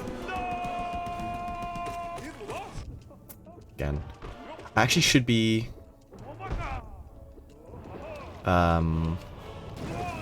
using that more. I need to remember. I hate that attack.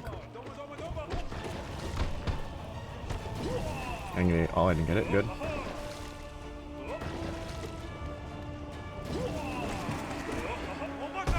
Again, I don't react to that attack appropriately. Partially because I'm just face tanking it to save time. Oops, too close. He's almost done. I don't know what percent HP that is, but it's relatively low. Rude. Rude.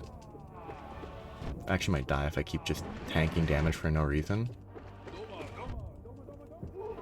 But I'm fine. That was too close, but...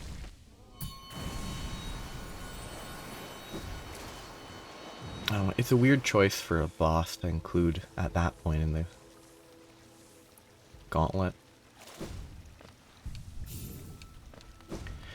I guess Trader Lord being early is better, because if you die, it's less of a pain.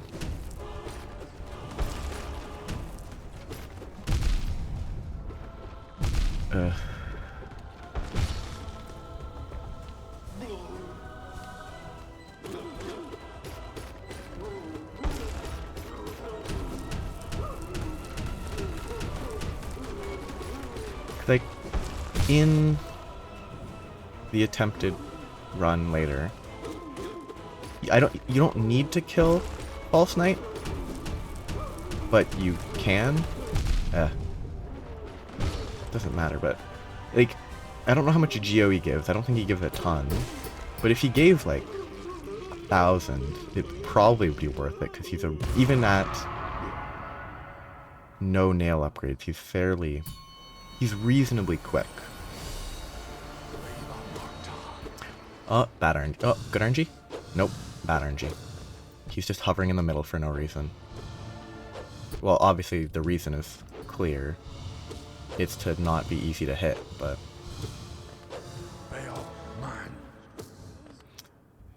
That's about... Oh, okay. That's about the worst place he could do the spin attack, because I don't really have a good way to attack him there.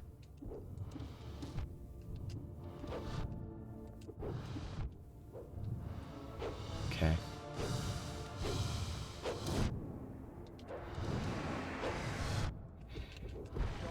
I really don't. Like, that fight is just annoying movement.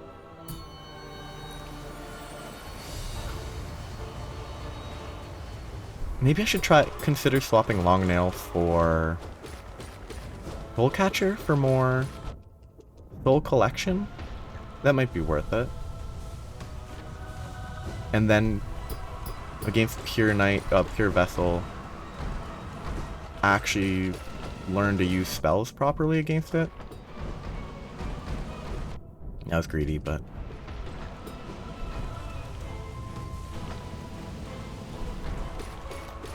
like, actually using one of the fairly basic tools in the game probably makes fights easier.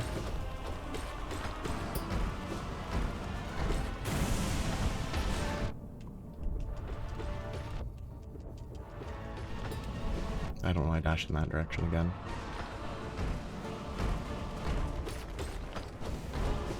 That was lucky.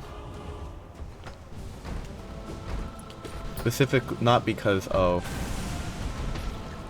it was lucky that I was actually planning to dash right then anyway.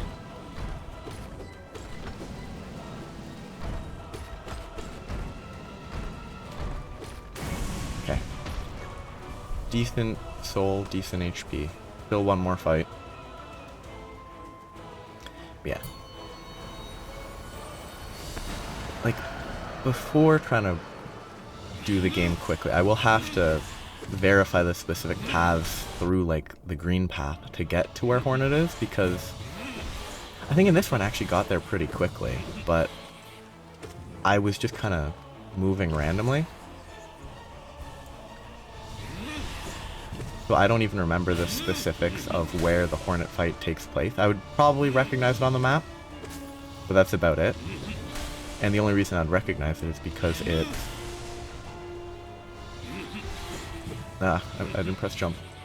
I would only recognize it because it probably has, like, a landmark at the location. Yeah, greedy heal.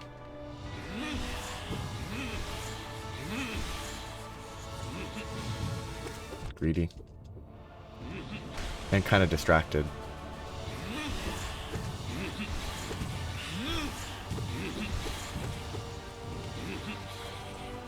Yeah, let's take the heal. I can't leave myself not full masks for that last fight because even one mask down is one entire fewer hit, so... Hey, that's just bad.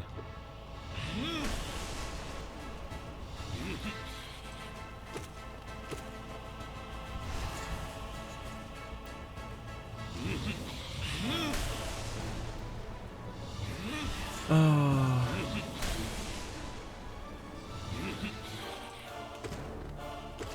Just stay safe. Yeah. Pure Vessel's an interesting fight. I'll have to probably figure out or find an appropriate way to verify how the normal, like, Hollow Knight fight goes. Because I'm pretty sure it is different from the first phase of the eventual Radiance fight. That was greedy, but it's fine. Like, the fight against that goes to the Radiance, I think, is like the first phase of the base Hollow Knight fight, but it has a second, maybe even a third phase you have to go through. But I don't think it's as hard as Pure Vessel, so it's not going to be terrible.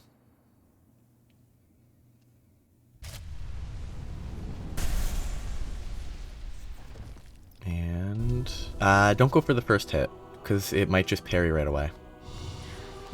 Oh, that was bad. Oh, that was iffy. Oh, that was bad, but... that was bad too. It worked out, but it was bad. That was bad.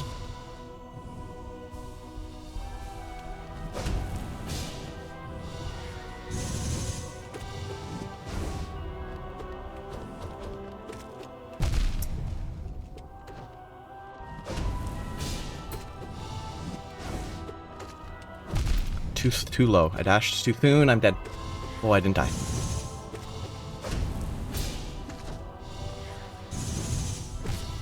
Two hits.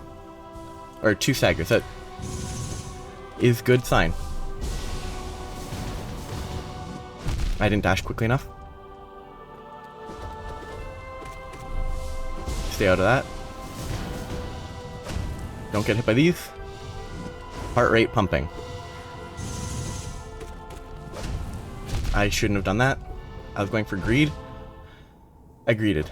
I tried to jump to the left to do damage when the spikes came up, but I walked into the spikes. That was better though. I wasn't totally panicking the entire time. So a few more goes, I think. Feels like it should be doable.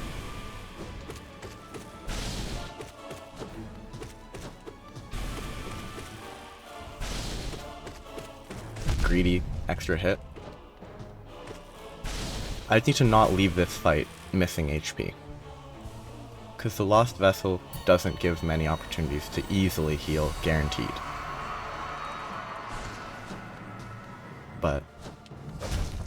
oh, I literally walked into his little horn. Well, his bigger horn, but... just walked right into him. Okay. I did say it's hard to heal, but... it's also very luck-based whether or not you're able to heal. So I bet if you're actually good at the game, like very good, you can probably be like, okay, he takes this many hits to stagger, I just got a orange guy spawn, stagger him now, and then you can heal for sure. But that would require knowing when he staggers, which you could just count, but I don't know, I was considering healing for some reason, for way longer than I should have. Like, knowing how to count instead of just hitting the enemy a bunch. So you know, okay, he's about to stagger in the next hit. You could do that, for sure. And then it would be a super easy fight. Because you would have the freest healing. Other than this fight. This fight has the easiest healing, but...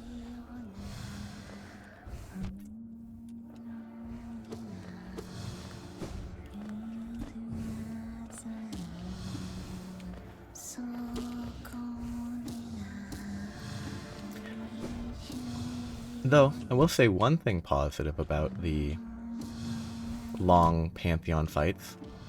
If it was a similar amount of time, like if this fight had enough HP that even with pure nail and everything it took 10 minutes, it would be worse.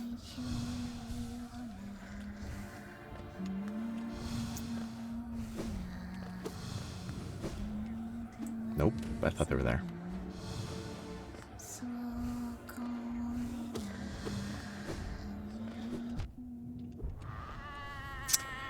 Why did it teleport after it dies? Okay. 2 hits, nice. Nope. Greedy.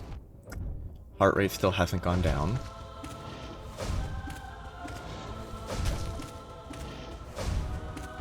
Oh. Okay. There. Safe.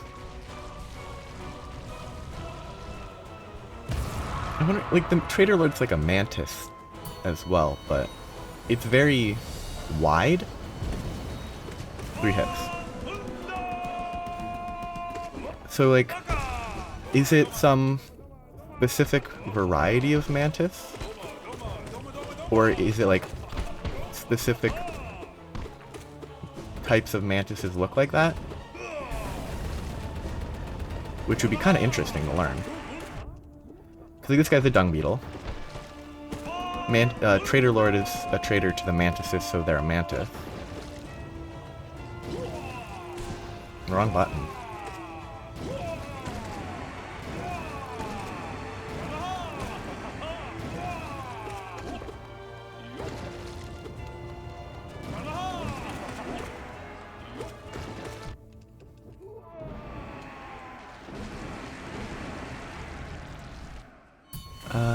Well, I think a lot of the bugs are not even kind of real, of course, but... Dung beetle. I'm just now oh, yeah, like the... Well, the Enraged Guardian is some sort of beetle. With crystals and stuff. I think this one's sort of... I mean, the thing inside of it is nothing, but... But the outside is like a weird... night version of a bug. And like the term bug is not a great term because it doesn't like scientifically mean anything. Or if it does, it's incorrectly used. Huh. That's neat.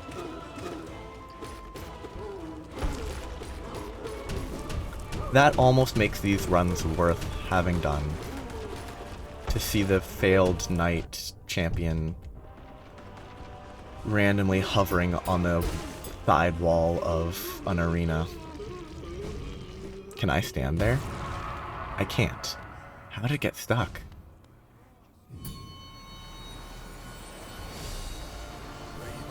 Come on, come down. Nice. Good. Good RNG. Thank you, Markov, for being nice to me this time.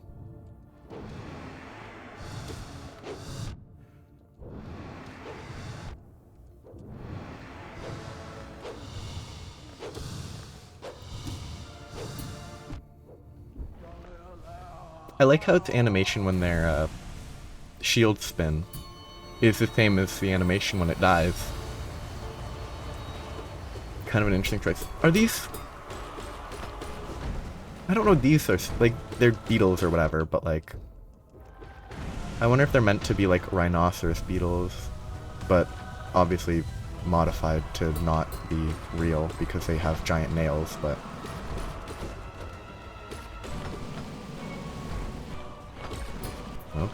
Oh, fake out roll. Lovely.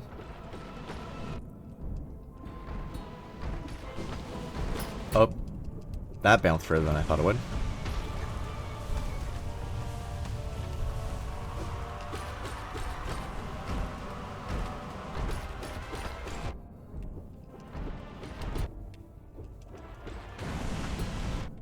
Okay, just face tank. That last heal was greedy.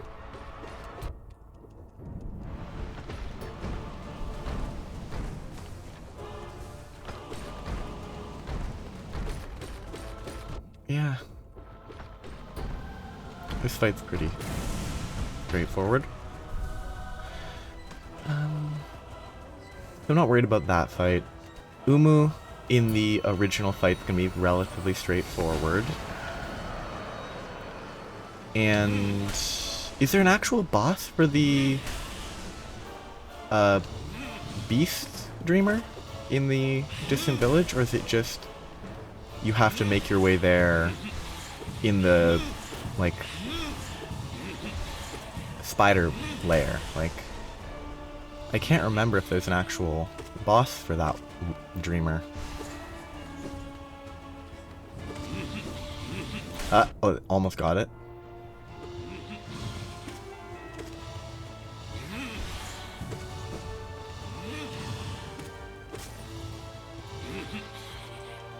Let's just take the heal. Because two of the dreamers have bosses, like, right before them. I can't remember a mandatory boss for the beast, or the whatever, the hunter, whatever his name is. I don't remember. I'm forgetful. I probably said it correctly before and then forgot.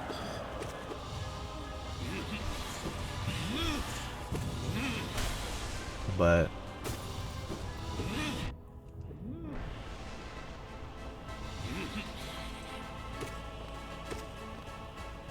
it's almost over. What I need to think about is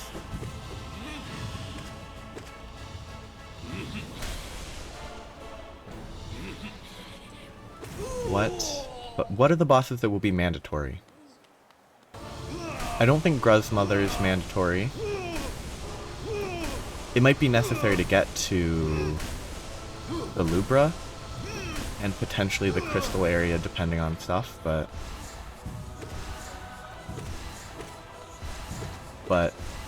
oh, that's just bad luck on where these have been spawning. But Gruzmother's not necessary. One Hornet fight is definitely mandatory. To get, well, you can avoid the dash, whatever, but Hornet fight's necessary. Also, I think the Hornet fight might take place here. Which means that you enter here, you go across, you just keep going left. You go up and to the left, and you focus on going left. I'm gonna take 5 seconds.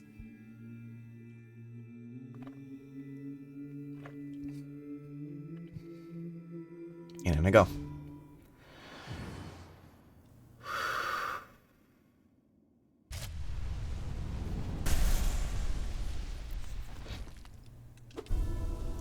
Can't get a free hit beforehand. Don't dash over that when you're safe. That was too early, as always.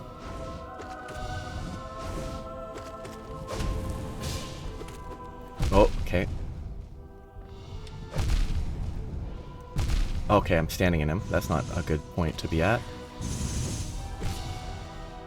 2 heals or I'm dead in 1 hit anyway.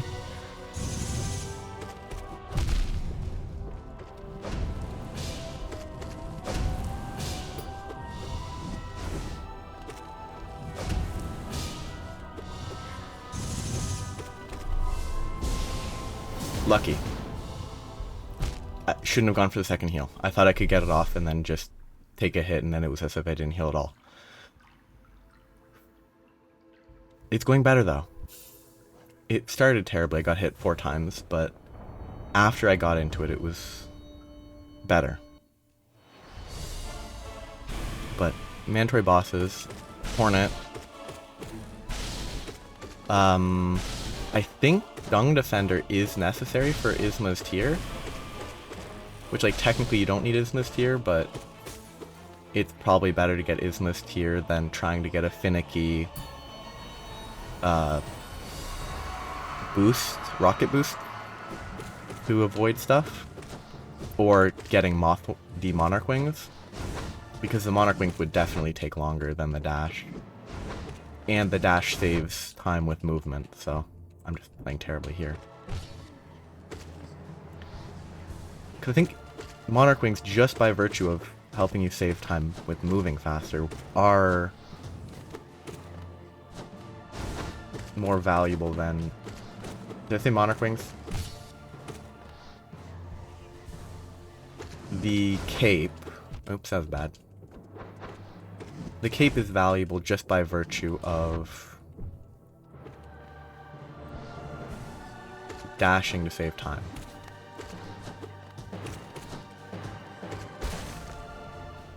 So that's fine. After that, I don't think the Mantis Lords are mandatory, but that seems like the simplest route into the Deep Nest. Mostly because, I mean, the other one's not hard to get to, I think. I just forget about it. It's just a big pit you can fall down. Which might be better, because it drops you somewhere that doesn't require the light. And the Mantis Lords might require the Lunafly Lantern to explore the Deep Nest.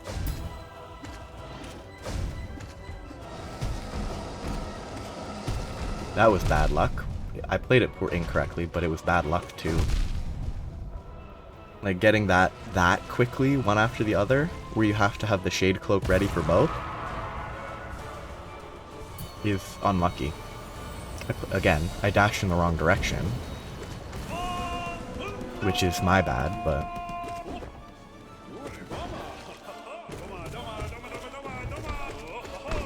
I don't know why I dashed in that direction.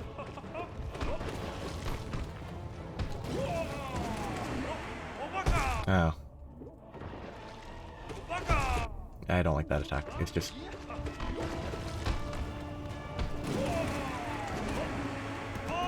Okay, that's good.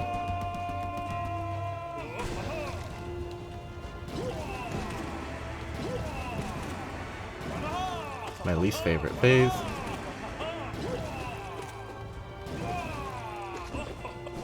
Yeah, just accept the hit. That's fine.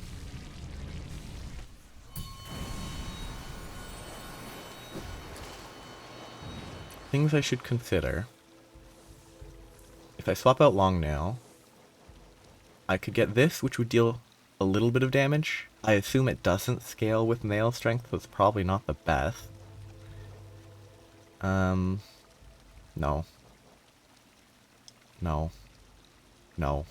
Actually, specifically for the last fight, that one's probably not useless, because I don't have much time to heal anyway, but... The Lifeblood Heart would probably be worth it if I didn't take 15 hits on the way to get to the boss. I don't know if Grimchild can shoot fast enough to actually make contact. Weaver Song, maybe. I don't think it does great damage, but it would just be damage. That would give me a few more chances to heal, but Sharp Shadow might be the way to go. Let's try it for a bit. Except I need to actually rest at the... Let's just try this. Hope that having less reach doesn't fake me out. And then when I dash through him, I will be dealing some damage. So it will be... Does it change the Shade Cloak cooldown too? I don't think it does. That was greedy. I wasn't counting correctly because I was thinking about the Shade Cloak. Because Dash Master, if it's 2, might also be worth considering. If it applied to Shade Cloak's cooldown, which I don't think it does. But I haven't actually checked if it does. That doesn't shorten the cooldown. If you can dash more often with Dash Master and it reduced the Shade Cloak cooldown by an equivalent amount so that it matched like every third dash, it would be good. If it doesn't do that, it would not solve the issue that I'm having.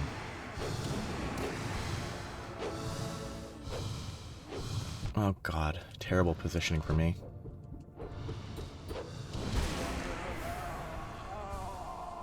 I think the biggest issue that I am facing, other than me being bad, is dashing when I don't need to, and then the Shade Cloak's not up so that I can dash through attacks.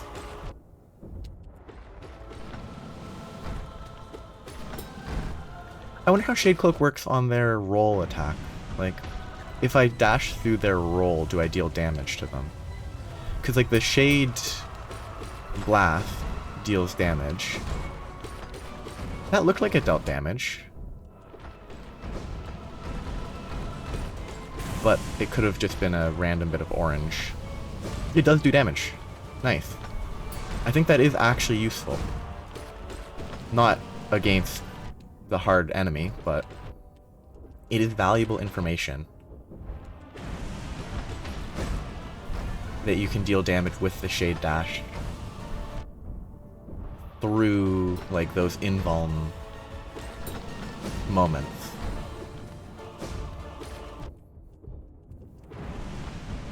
So it's worth explicitly trying to dash through these guys' rolls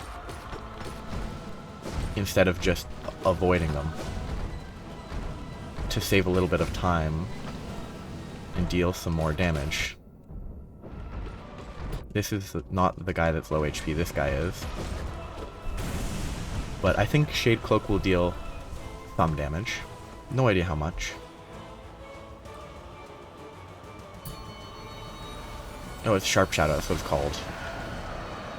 I want to see how much Sharp Shadow deals damage-wise. Like, if it's 2 base nail hits of damage, it's not huge, but it is something. If it's like half a basic nail of damage, that's pretty bad. It is free damage, but free in the sense that it costs a charm slot. Ah, that was just bad. I didn't move my thumb correctly.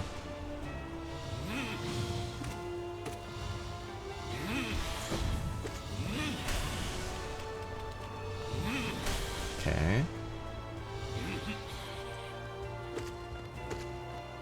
That was just bad, but...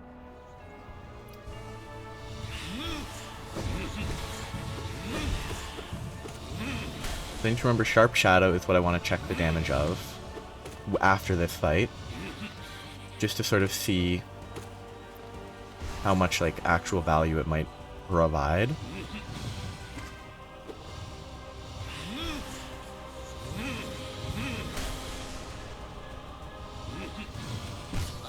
I might even do it while I'm waiting before he starts diving on me. Or right now. Okay, I got to Sharp SH in my Google search. I need to heal though. There, fully searched. Just need to actually click resource buttons to see what information there is. Okay, now he's attacking me. Sharp Shadow. I don't have time to deal with the fact that I clicked the wrong thing.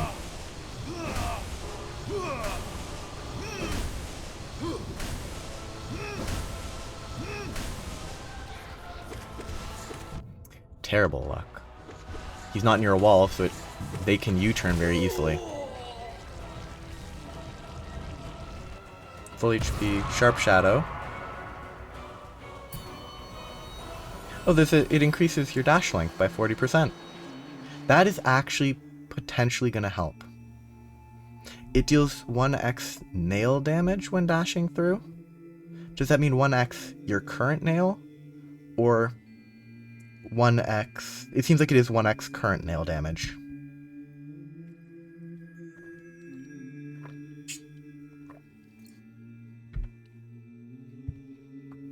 I believe.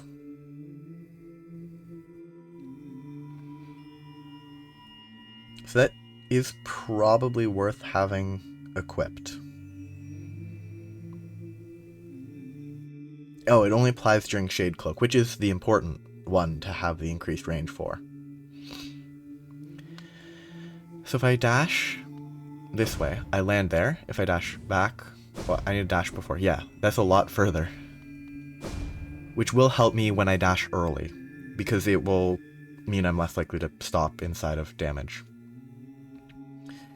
If 1x nail damage means the damage of your weapon, that is basically a free swing every dash through, which will be a lot for this fight. So this should help, as long as I'm actually still hitting without the long nail.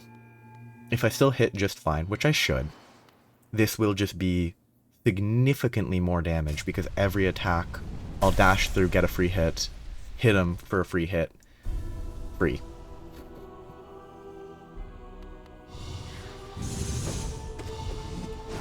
Didn't Shade Cloak. Yeah, that's a good hit. Oh, that got me closer than I was hoping. That was bad, but didn't dash in time. Greedy 2 heals. Didn't dash in time.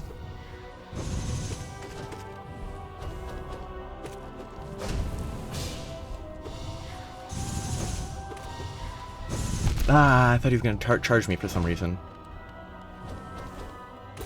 Oh, that was lucky.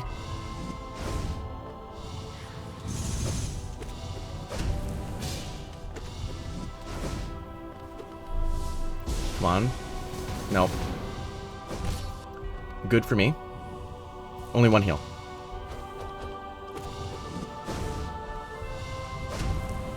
I do like that it seems like the like locations are centered.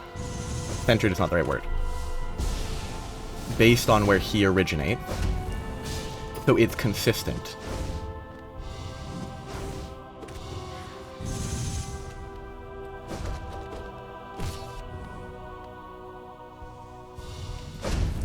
That was bad.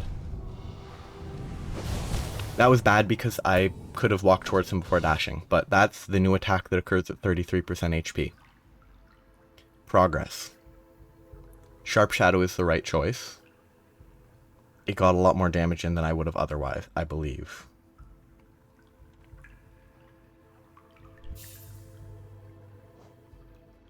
That's good.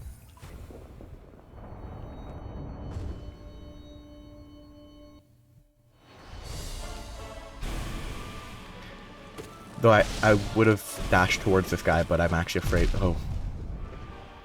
I'm afraid that if I dash towards him, I'd actually run into him now. Because of the increased dash range. This will be useful for every other fight, I think, because I will deal more damage when I dash through them. If I dash through them. Which, it actually will probably incentivize me dashing through them. And then I will end up, like, doing more harm than good trying to dash through them.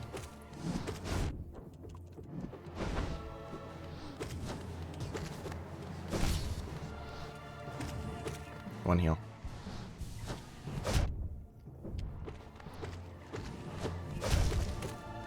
Okay. That was lucky. If he charged me, I would have died. And my dad got hit. Got hit. I'm bad. I shouldn't have gotten hit there. Okay, 1 heal.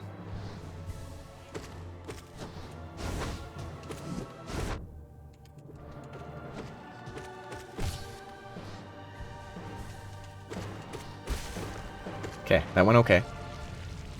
Still kind of shaky because of the fight against the vessel, but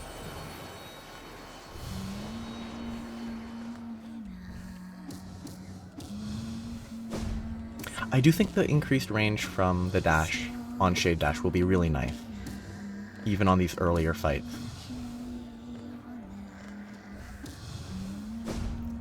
Because, I mean...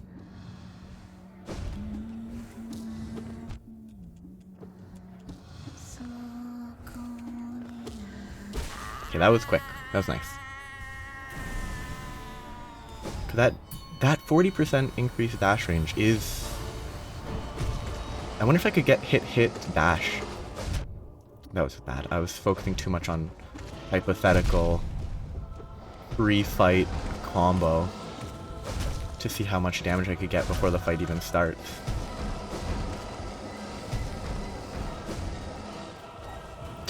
I haven't seen that attack in a while. That was bad. There. That was not a good fight.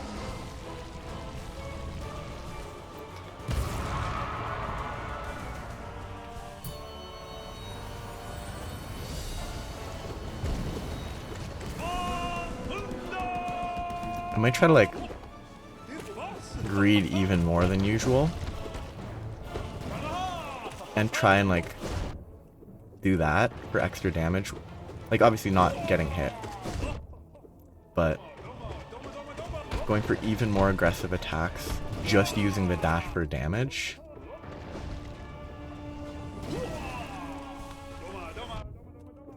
Rude. Oh, safe.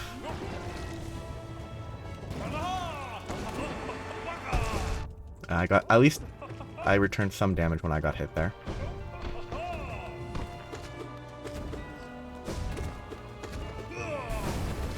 I'm dashing the wrong direction. I still would have gotten hit anyway, but... Okay. Pure Vessel's making progress.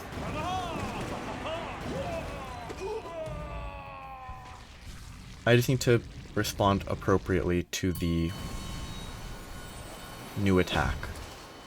And not misplay everything before it, but...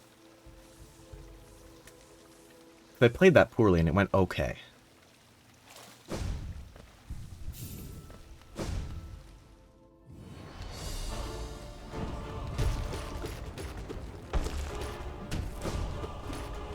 I hate this fight when he does this, because it just makes the fight take longer.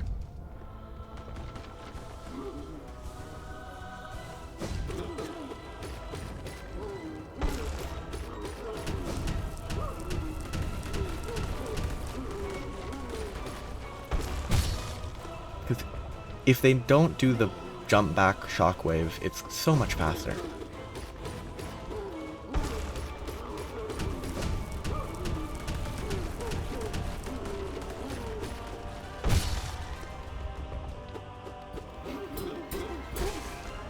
So.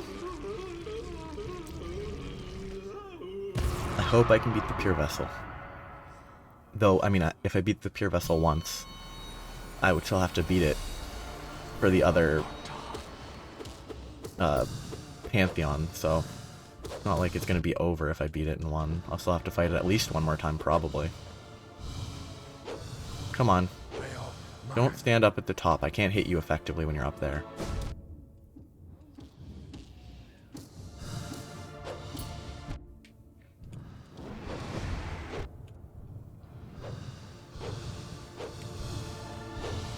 I hate this fight. Because the guy just moves in the most obnoxious locations sometimes. And then you can't do anything because you have to avoid every hit. So you just, it just takes a long time.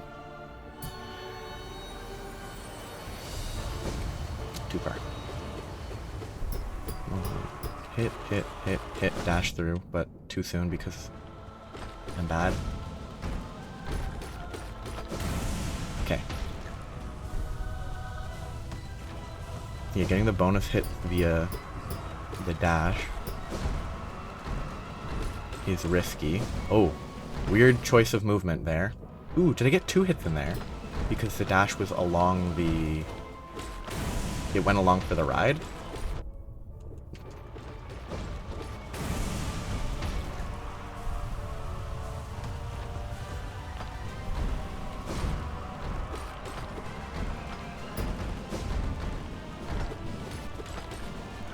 These weird choices of backing off as much as they have been.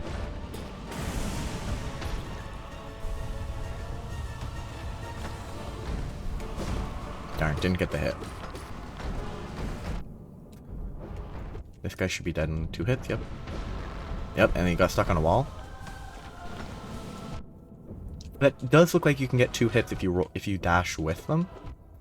And it seems like if you time it appropriately, you can actually avoid getting hit while getting 2 hits in when they run past you. The niche nail damage based time saves. Dash with the roll to get 2 free nail hits. I was trying to see if I could dash along with it and see if I could get a good couple hits. But I couldn't. Okay, I didn't expect him to trigger that again that quickly.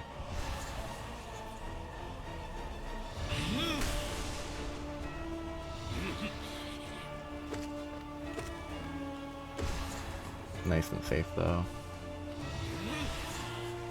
I should stop jumping over that for no reason.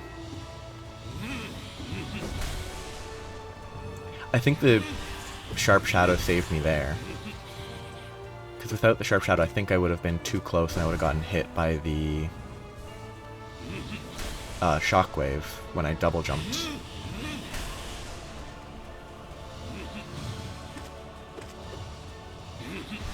Oh, I don't know why I jumped there. And actually, I think Sharp Shadow is valuable here because it actually will save time moving between those spams because I move 40% further. Excuse me. Oh, I stood in that.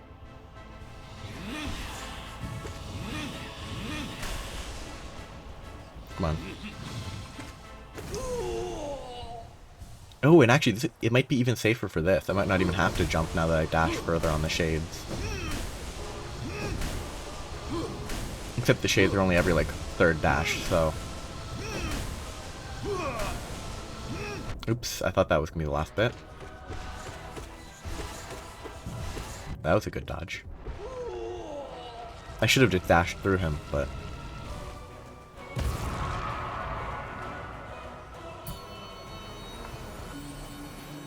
Okay. Back here again. Resting for a second.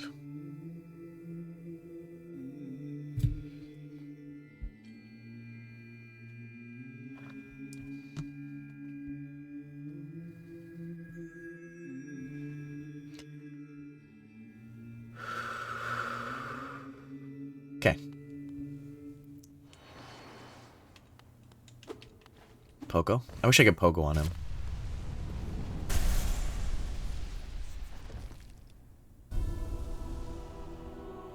Okay. Focus. Yep, focus.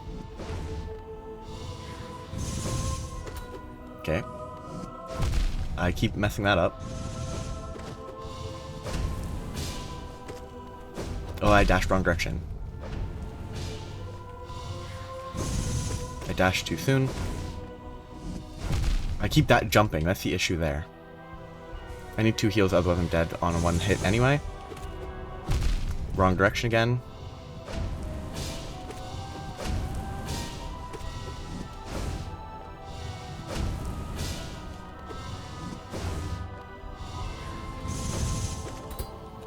Ugh, I didn't have Shade Cloak up. If I had Shade Cloak up, I would have actually not ruined my life there. But because I didn't have it up, I shouldn't have hit him and I shouldn't have triggered the parry. I need to be more careful of, you know, the parry.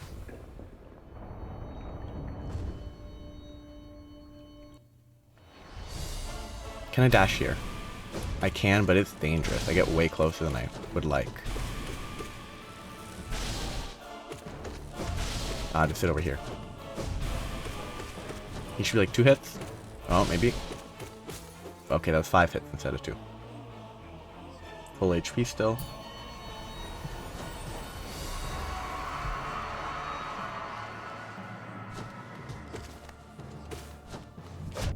I was too close. Can get a heal. Get extra damage in. I don't know why I jumped up there.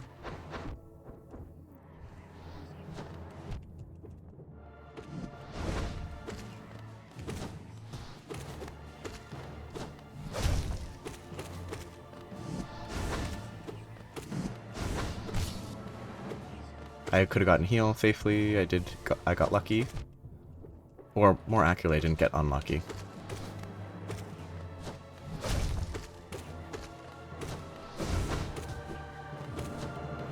Eesh, too close.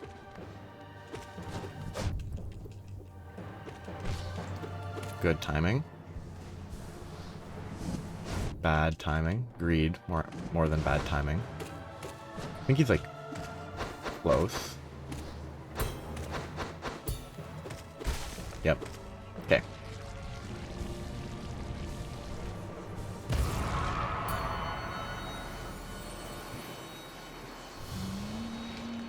I've never seen it start there. That was interesting. It's always started near the top.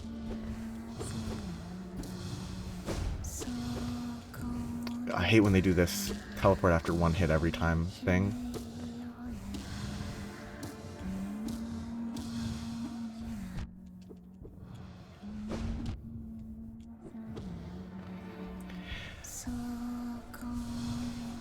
I wonder what this no eyes bug did before they died?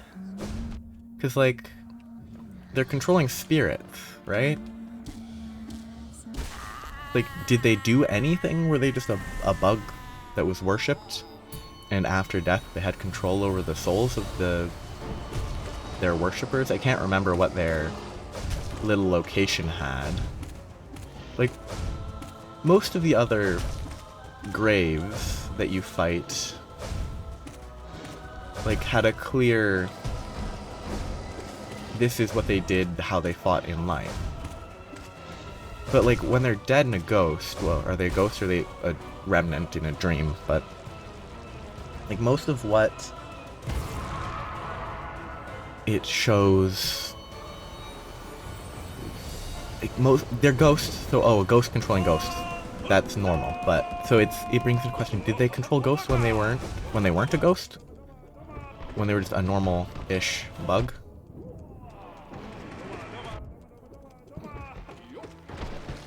Get healing in.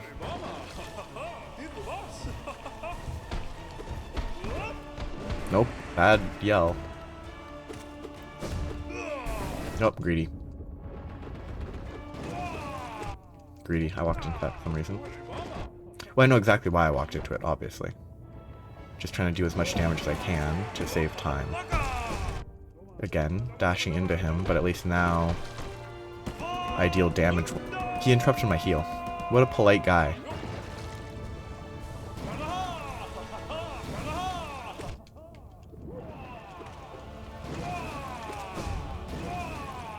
I hit him. This might be one of the few fights that kind of justifies the sturdy charm. With how you hit him, you get knocked back into the flying balls.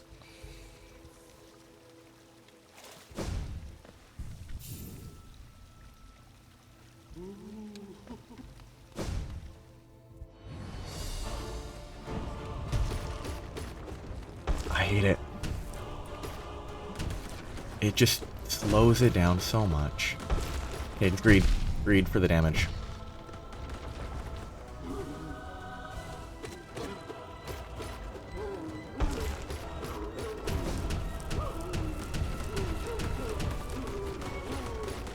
Okay, greed, greed. Wonderful.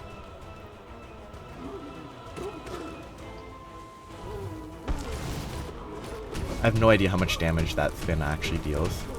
My assumption is it's actually probably worse to do that than to just attack.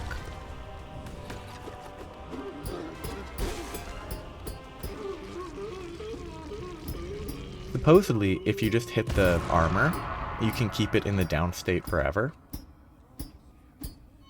When it's, like, not dead. Don't go up. Come on. Why'd I walk that way? I don't know why.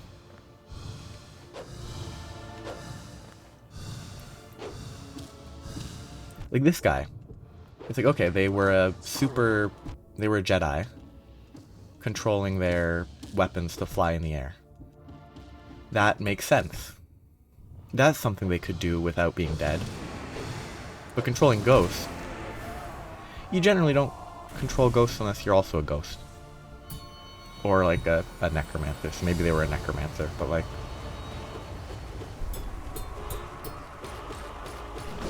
That was early. Exactly the same thing that happened last time, actually.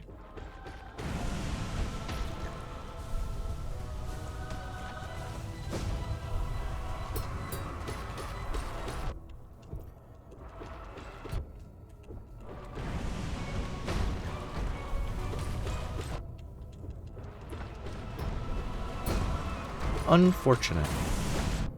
I'm not dead. That was a greedy second hit, obviously. Or second heal, but... Taking the extra hits to get some extra damage in. I can get the heal so I'm safe. That was a greedy last heal, obviously. Kill left guy.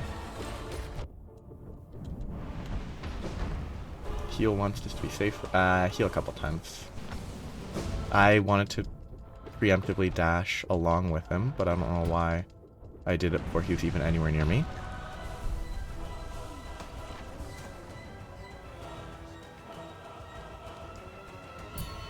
Decent HP point. I should be able to restore it easily enough here.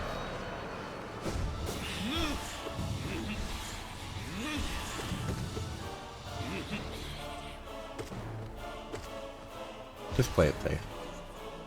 I forgot I actually had to heal right away, so...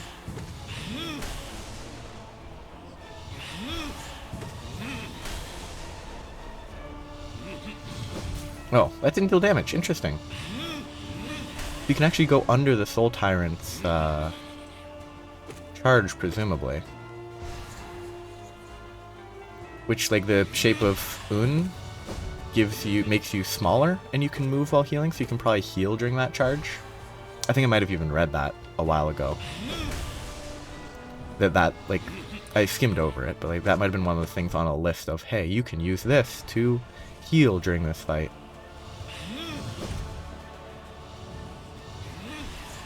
I don't know why I jumped over that. That was just bad. That was bad too. Oh, I jumped too high up.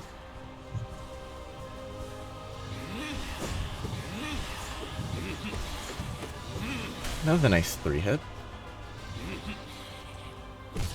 Okay. Full health is safe.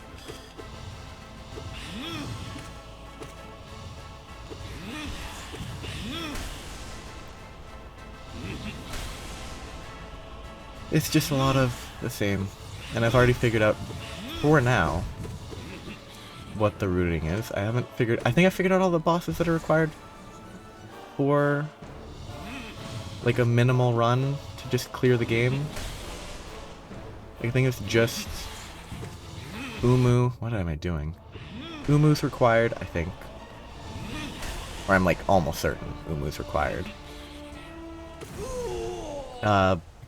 The Watcher Knights are required. That was delayed.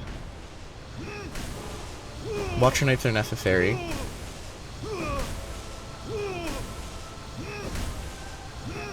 Should be stopping soon.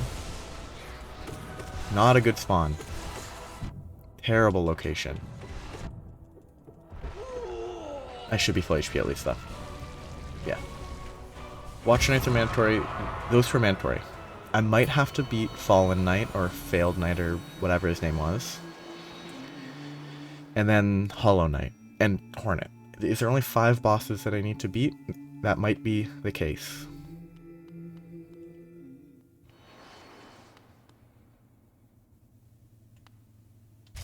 No, don't go for that ever. Just focus.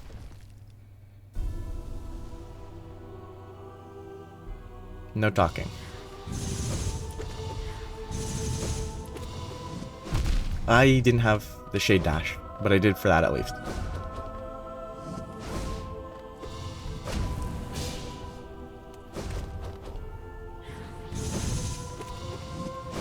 Play it super cautious. Greedy.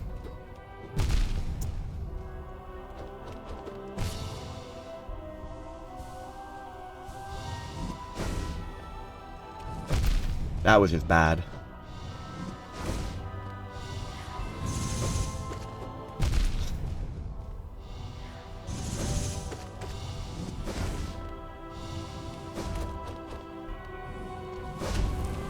I might have been able to heal there.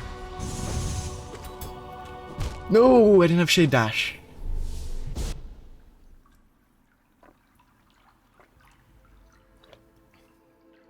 I don't think there's anything that influences Shade Cloak cooldown. I'm gonna double check real quick in case there's something that is like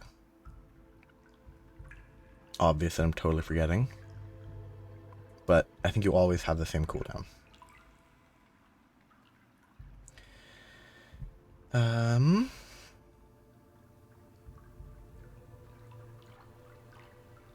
Yes. Nothing. Dash Master does not reduce Shade Cloak cooldown. It only affects normal cooldown, which is not really surprising, but...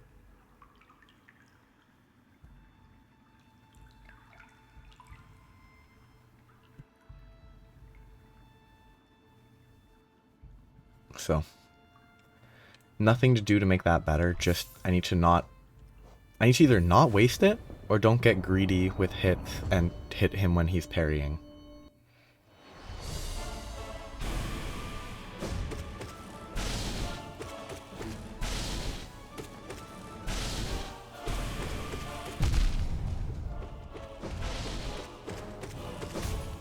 I think Shade Dashing through him is the best way to do that instead of jumping over, huh?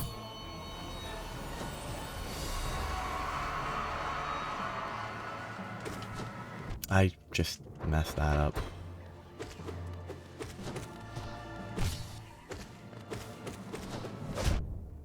It definitely has some sort of like extra radius behind him when he does his downwards attack.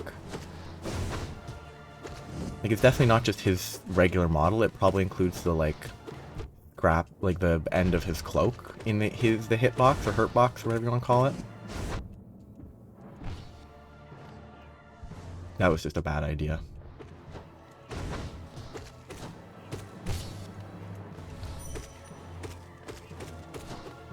I almost dream nailed there. That was pretty silly. I can get one heal. I didn't even need to get the one heal, but...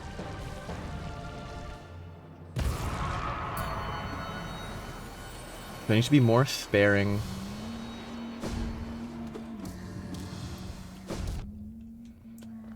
I need to be more sparing with my dashes. I need to get into a better habit of when I can just jump over an attack instead of dashing every time. Like the normal stabbing attack, which has a clear tell compared to the slashing one, is like a free jump. It's very easy to jump over that one as long as it's not like coming at an inopportune moment. Like as long as I pay attention correctly and jump, I can jump over that always. And that would then make at least fewer chances for me to mess up with regards to... I should have moved over to the right. I'm just in the wrong location at that point. I got some damage at least when I got hit. He should be like 2 hits. Okay. And it works.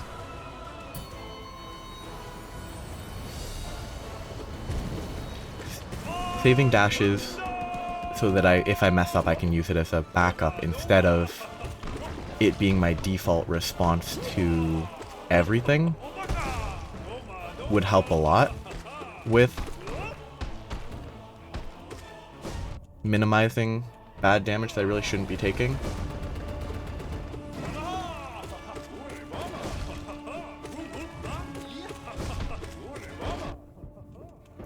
Because like I shouldn't be getting hit on some of the attacks that he's doing. Though with that, I do think there's probably a definite thing, something I could definitely do to, like, guarantee or nearly guarantee heals during the upward spike attack, because the upward spike attack seems consistent that, like, okay, he dives, or teleports then dives on your location. There's probably a specific horizontal movement you can do that you'll have time to heal consistently, but I don't think I'm good enough to figure that out. And I wouldn't want to look at a guide anyway, but there's probably a specific way to heal at least. Oops, I don't know why I didn't even dodge. I forget that this swinging actually is a swing.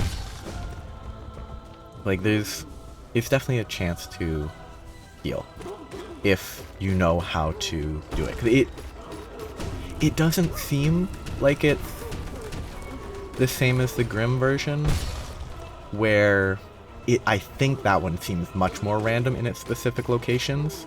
Obviously they're always equidistant, but the starting point doesn't seem to always be the exact same, which is why recently most of it's been like, okay, that's fairly straightforward to dodge, because you know where he is, you just have to move relative to where you started. Oh, I hate Markov. No, terrible start.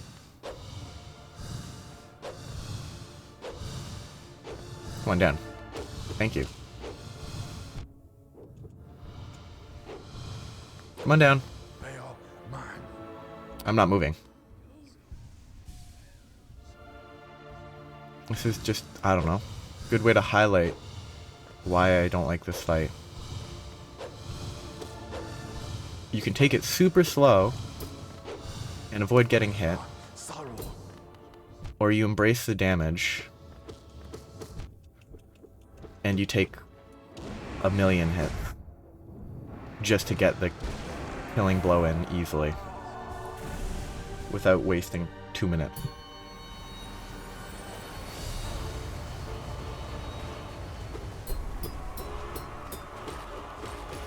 I pressed the button too late. Should be full HP though.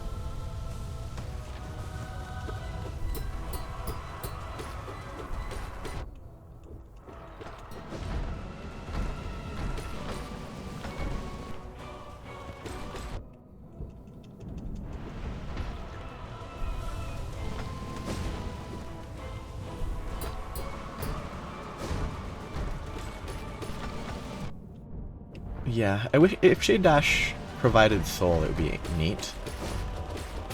Because it is sort of a nail hit.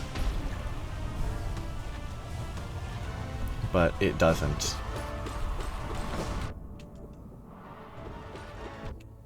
Which makes sense of the choice.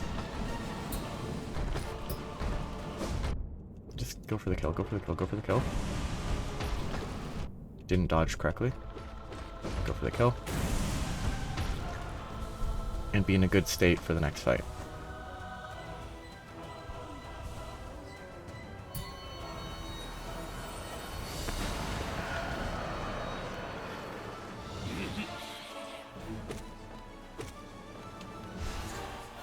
Where did he go when he just poofs out when that spins back? Because he's not there anymore, right? Because you can't hurt him?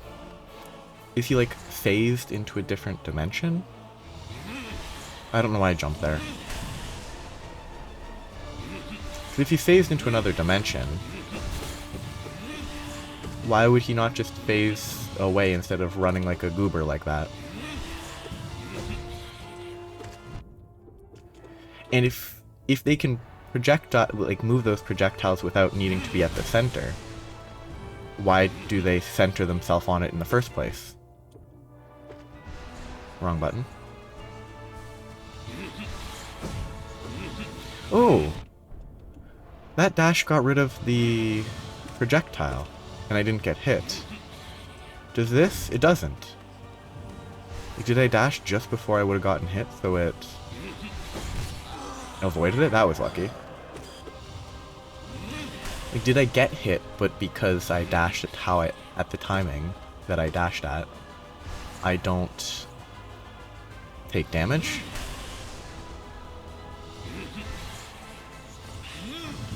I don't know why I did that, but...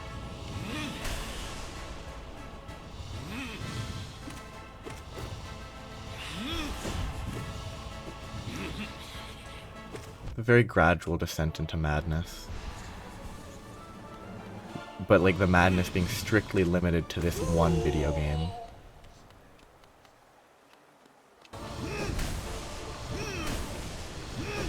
I think it would have been interesting if this fight was just this secondary phase for the Pantheon. Because that would be messy. And it wouldn't take as long.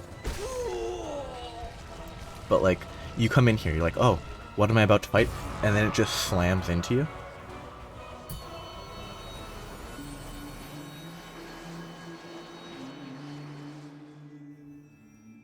Okay.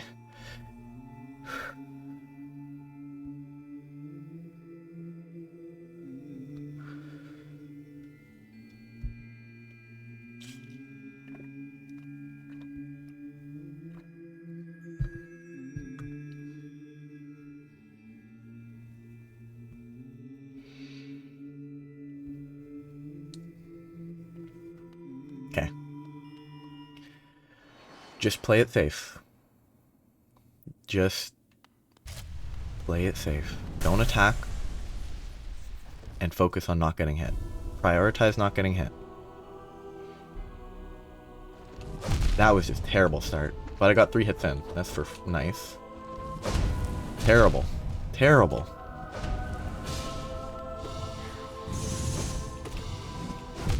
I didn't have the dash. Oh, this is really bad.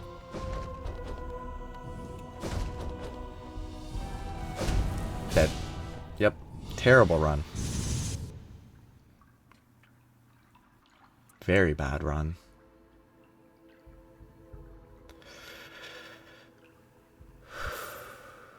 Gonna pause for a second. Not much audio, but it's gonna jump around and I'm not gonna be able to maintain a cogent thought process from here, so it's probably just gonna sound like I'm returning from something totally different. But yeah, taking a break for my own sanity. Time to continue. Took a break. Let the hopefully lessons settle.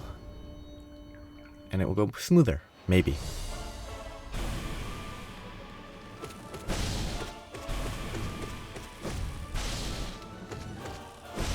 Okay, this is way better to dash through for the damage.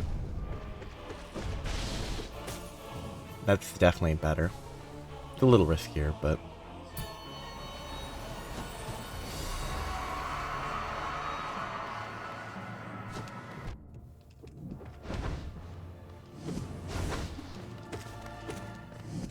I was hoping to see if I could bounce it up in time.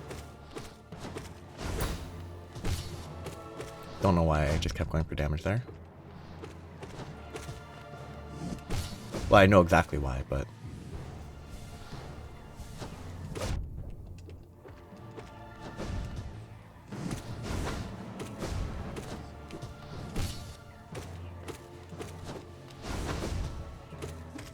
Ooh, the jump.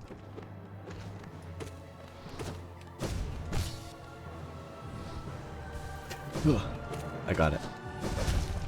Okay, I didn't hit that guy properly. Should be dead. I was gonna say soon, but then he died on the hit, so.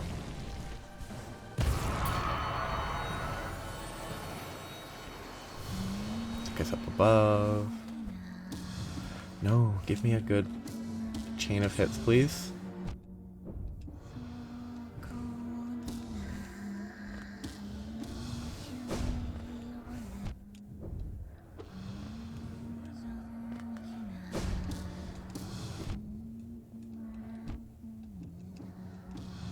I need to heal.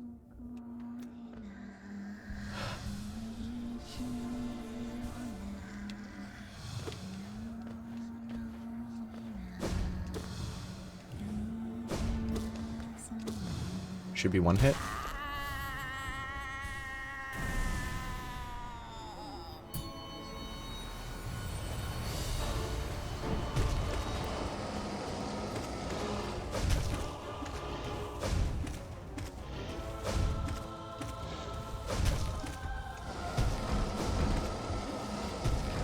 bad luck on that. Not the worst, because it jumped back first, but...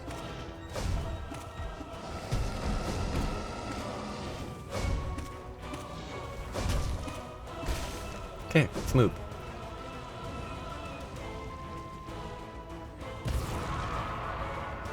I like the flowers!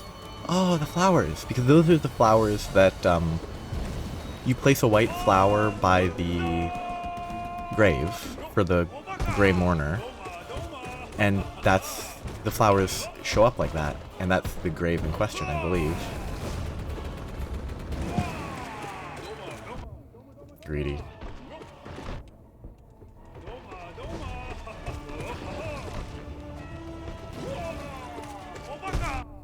I didn't dash in time.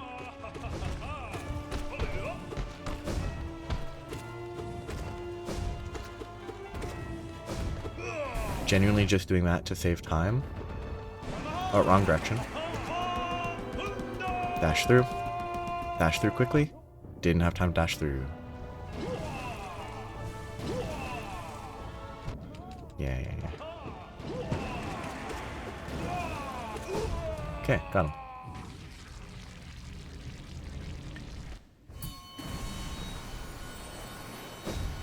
Time to rest. Okay. I seem to be in the correct degree of focus by the last boss. Because if I take it slow, don't get greedy, it's not terrible.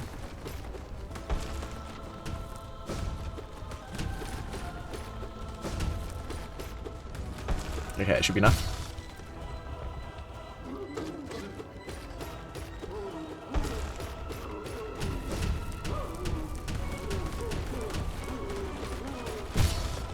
Okay.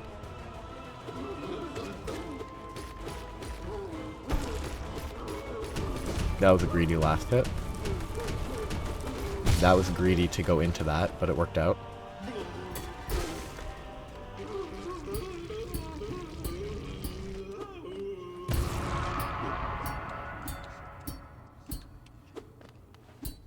Okay. Progress. Please, come down. Nice. He's coming downwards, that's good. Even if I get hit, I do get damage in to save time. I think one more good hit. I didn't get any good hits. Good hit. Now it's Rolly Boys.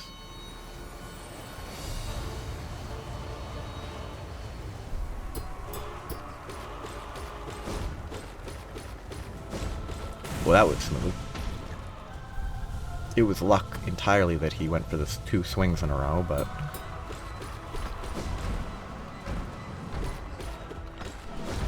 that was greedy. Wanting to dash just for the damage. Oops, I didn't have it recharged yet.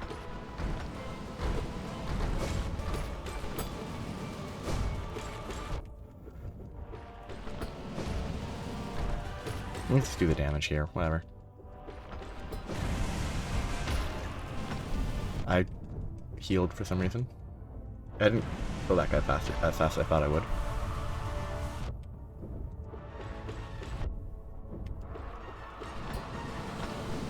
What the? Okay, I thought that guy was gonna die there. But he had more HP than I thought.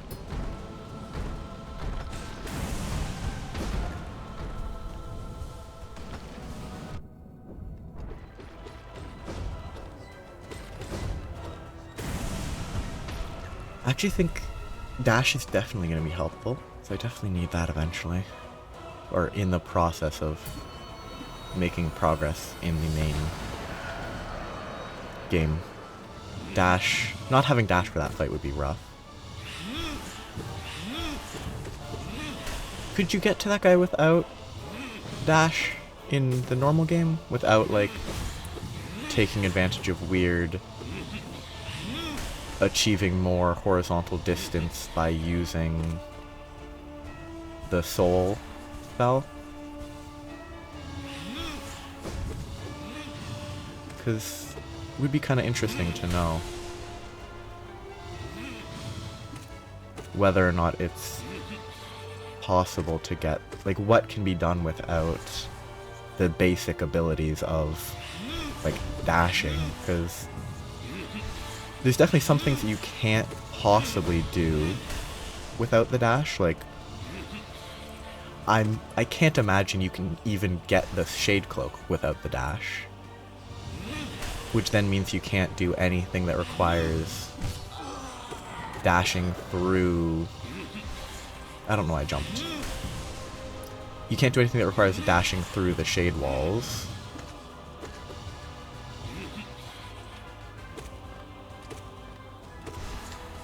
And so a lot of the void-based stuff would be impossible.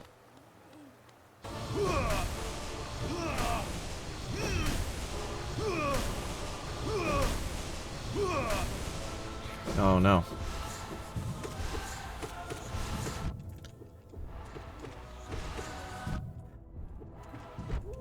Okay, bad state, but full health at least. If you spawned on the wall, it would be better. If you spawned on the ground, it would be better. Okay. Just drink water and relax.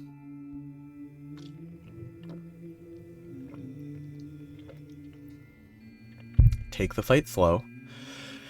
Jump over the stab attack, and sometimes try to jump over the other slashing attack, but that one is a little bit iffy. And don't go for multiple hits. Just go one hit for safety.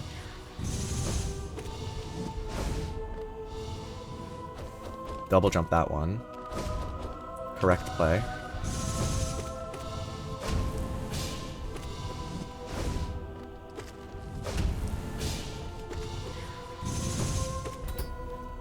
Yep. I need to not go for that. Only one heal. Don't do that. I need to not greed on the spike hit.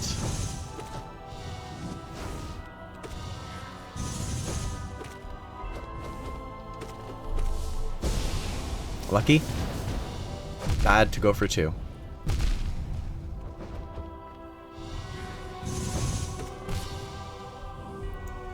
Only go for 1. Bad. Terrible play. Terrible play. Lucky for 1. I couldn't even get 1 in.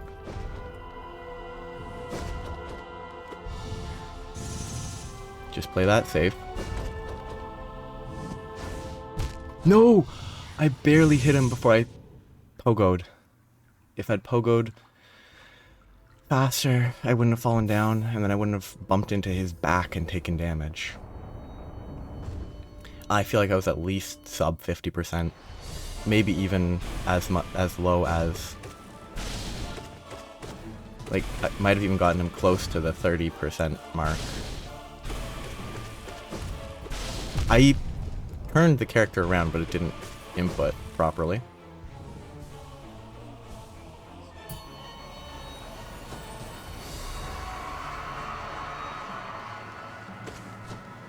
I shouldn't have jumped there, that was bad. Greed. Okay. Greed. Just get some damage in. You could almost perma stagger this guy. Like, if there's a quicker quick slash, that was very greedy. You could almost hit him enough that you could stagger him constantly, because it's very prone to staggering. It's about to stagger in like a hit. I'm not gonna be able to heal.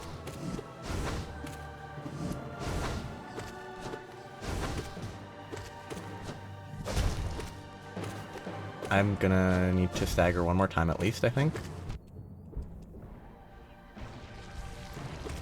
Okay, I'm fine.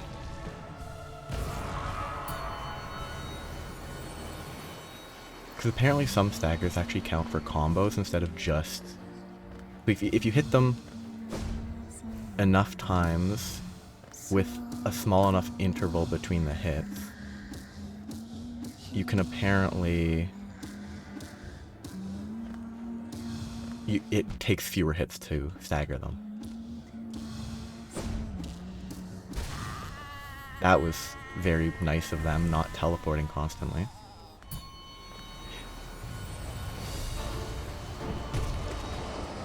I've gotten 2 hits on that fairly consistently now. Oh, I didn't mean to swing sideways. Somehow I only took 1 damage. What did I get hit by if I only took 1 damage? I must have been direct body impact.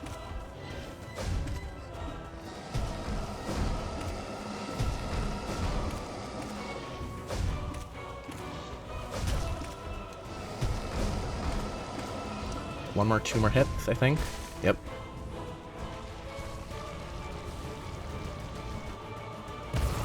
Okay. Things that I can improve on the pure vessel fight. So versus pure vessel, I can definitely...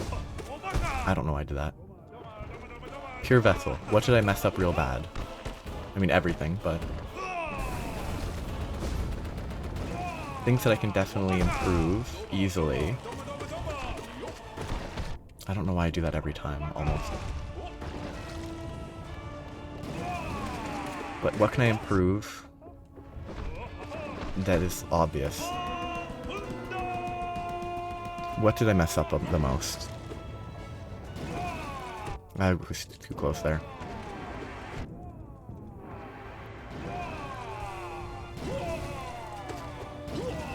I think I did okay on the spikes. I messed up 1 when I shouldn't mess up any, but... because the spikes are they're consistent enough that I shouldn't mess it up. Though, the spikes where he was at the very edge and it behaved weirdly on the outer section, I don't feel as bad messing up there, but... I need to be careful of the parry after the spikes. Because it semi-regularly parries after the spikes go, and I keep hitting him there because it's a chance to do damage, but I should only ever go for like 1 hit there, and accept that I'm not going to get a second safe hit. I'm just distracted because it just takes longer. But the going for 1 hit seems safe, because it seems like you can sometimes hit them once when they're in parry mode without it being an issue, and they don't parry the first hit sometimes. Okay, I just walked into him, but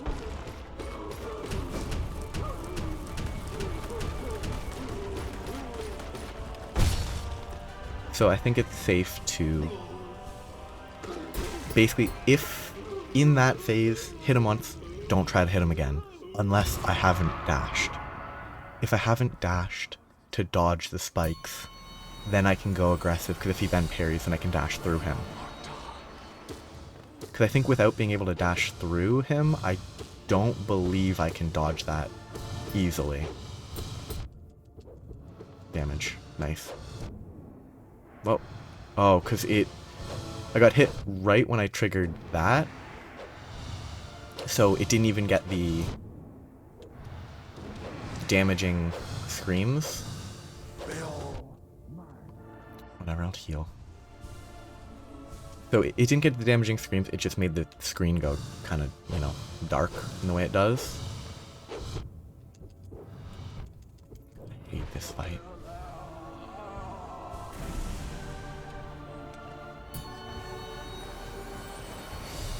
Okay. Please give me 2 swings so I can hit. You swing, I dash through. You swing again, I dash through again. I love it. It's beautiful. The perfect RNG on that.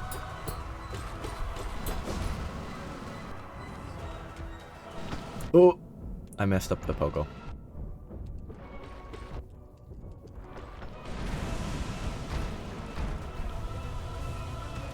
I didn't dash in time.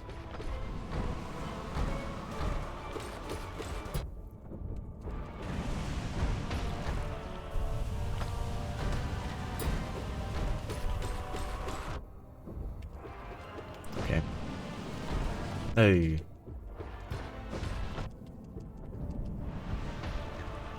Heal a bit.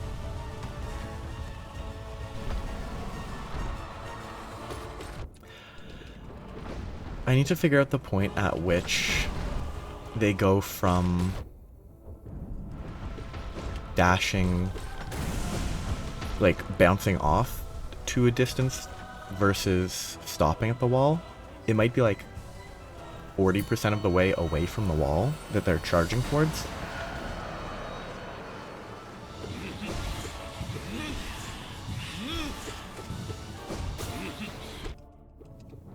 Nice. Bunch of hits. I don't know why I jumped there, always. That's just easier to dodge by just letting it run into the wall by going into it like that.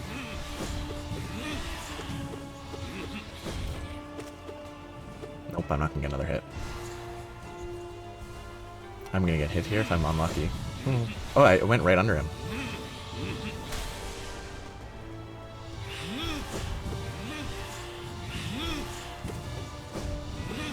Yeah, that's fine. I'm gonna take the hit.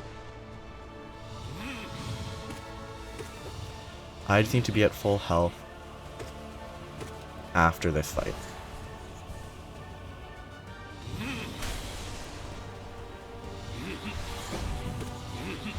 I don't know why I did that. I mean, the reason I did that is for the same reason that I walk into spikes when I don't. What am I trying to do? Why am I trying to heal? I walk into spikes on the spike attack because my mind is flooded for no reason. There's a lot going on, obviously, but one more hit. Ooh, 2 more hits at least, which means 1 more now at least. Ooh.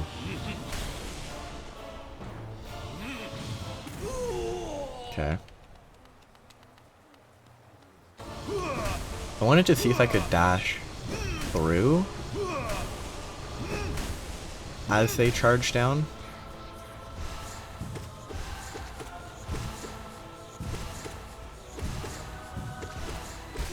Okay, that was good. Full soul, not that that really matters because I can't heal that much, but I could consider... No, deep focus would take away too much. Deep focus would be too much for this because it wouldn't allow me to have all the other actually good charms.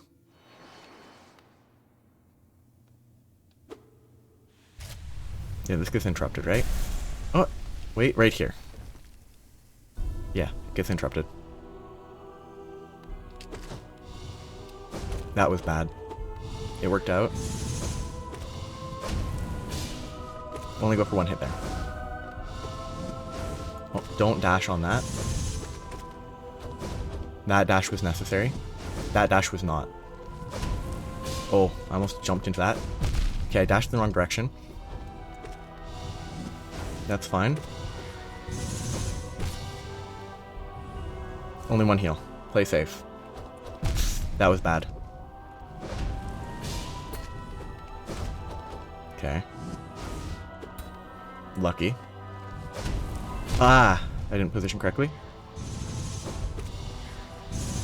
That was just bad. I didn't have Shade Dash there. Or I didn't go as far as I thought I should. That was bad.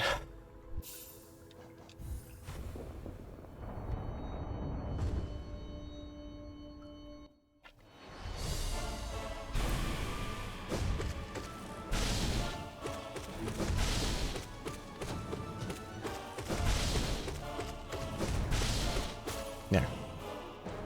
Shade, the shadow, sharp shadow is helpful for that.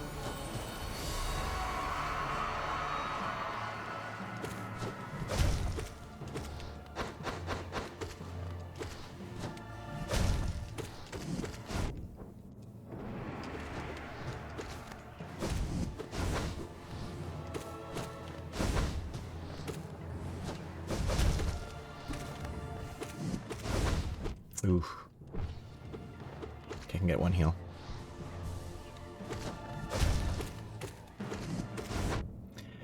Like this, actually, there's a pretty good example that exists somewhere. There's some boss fight in a different game that for some reason has or had a crazy long elevator to get to it. I thought I'd have the time, but I didn't. And like, that's kind of what these pantheons sort of feel like, especially this one. It's just, like, you can lose on the way, but it's more you mess up on bosses that you've done a bunch. So it's not that different from a 10-minute elevator. Except you can mess up and then you waste time. Like, most of these fights, I would rather just spend in like a 10-minute elevator.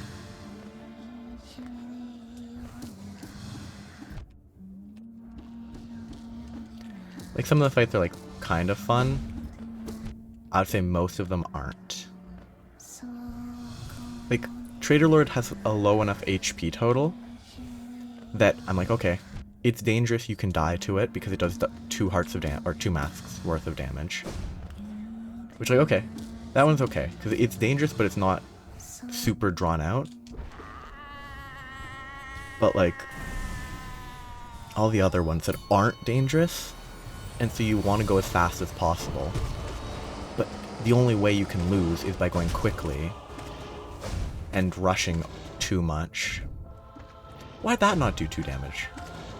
Like, his vertical ascent only dealt 2 damage. Was it because, like, I didn't get hit by his spinning, I got hit by his head? So it was contact damage instead of, like, an attack-based damage instance? Like, interesting. Like, Trader Lord's down, but it takes, I don't know, that feels like 30 seconds for that fight. Dung Defender feels like a minute and a half.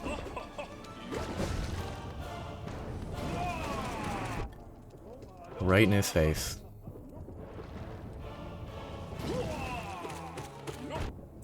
Like, Dung Defender's not a fun fight. Like, the issue with it not being a fun fight is just that it's slow. It takes a long time, because there's a lot of... well, he also has a ton of HP, and he doesn't stagger from anything. And, like, this is the closest thing to a stagger, but it's not a stagger because you don't get to do damage for free or heal. And then he has this phase where you get maybe a couple hits in. And that's all you can really hope for.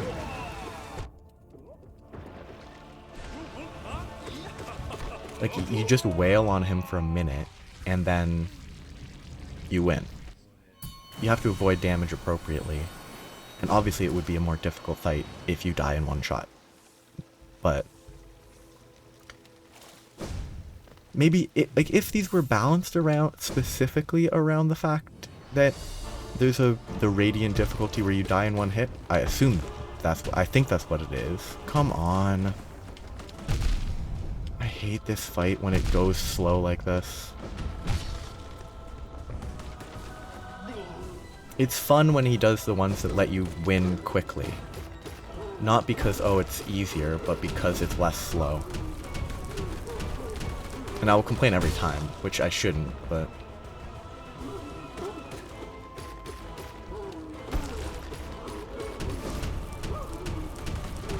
I do think, for me personally, Godhome is the weakest part of this game. Like, the Grim Troop is great. It has a great boss fight. It has some, like, lore-ish elements. Godhome has lore.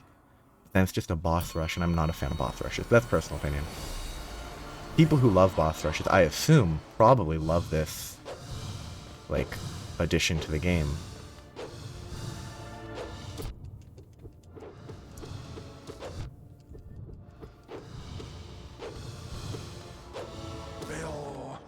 Wow, so fun. I have to go up here, Pogo, to get any damage in. I guess the way to fight him is just commit to Pogoing. And then when he's at this sort of HP, burst him. I guess from now on I'm going to try to pogo him. Come on, give me the good pattern for the 3rd time in a row. Wonderful. Lovely. I love it. That's good every time.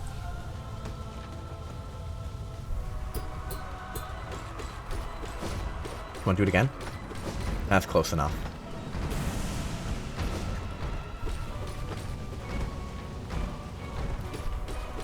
Because, like, when I'm hoping for specific enemy patterns just to save time and not to make it easier, I think that's when there's an issue.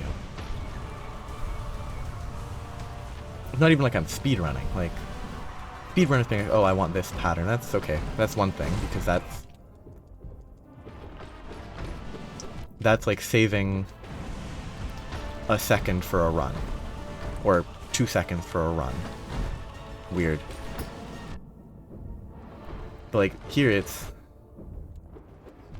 saving a few seconds for my sanity.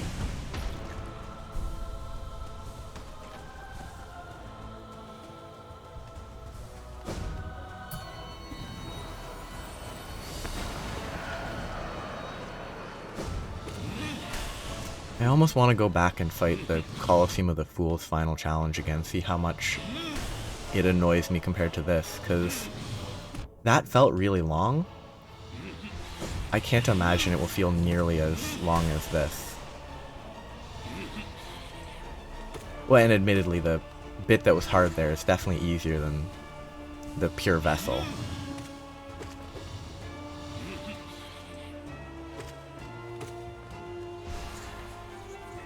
Because the pure vessel's not a bunch of enemies that you have to make sure you kill while in the air.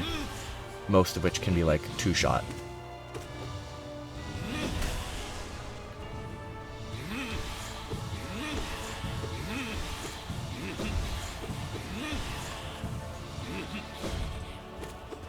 Yeah. But yeah, where did he go?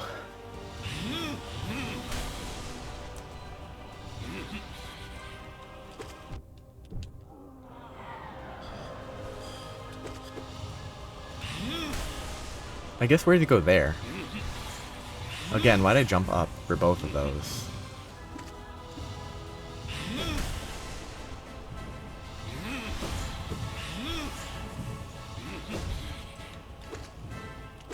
There, just get the 2 hits. Okay, given the lines, there's always lines for where they teleport. After the spiral attack when he goes to the right, it does imply that they are still, like, they are moving along with the orbs. Because there's no line when they disappear. Then when they reappear, there's a line indicating where they came from. Which shows that, despite the fact that I don't think you can hit them, they are moving along with the orbs. Oh god, that was an unfortunate U-turn on one of those. It U-turned right against the ground and didn't hit the ground. That was okay.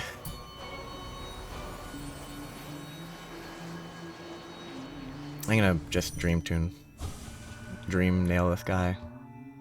I wish I could poke with him. Is there any sort of like secret? Nope.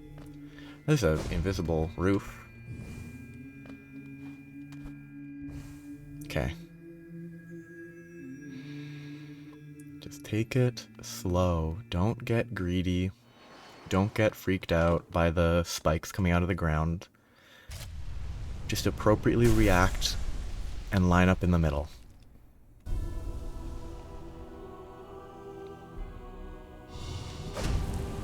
Like this. I didn't dash quite in time.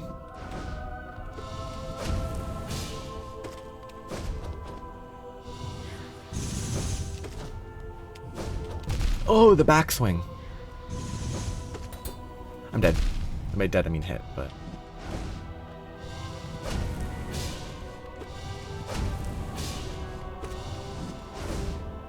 You should be about to stagger.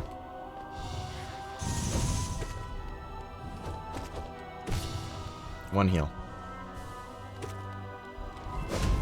That was bad because I dashed. I jumped too high.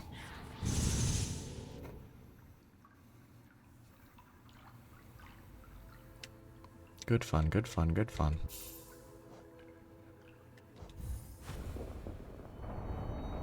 I couldn't imagine even doing this on any of the bindings. Because it, like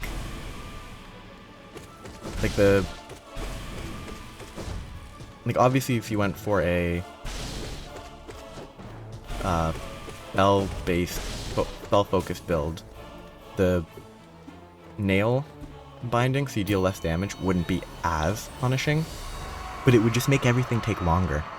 So you would need to play better, obviously, but on top of that, it would just be slower. Oh, come on.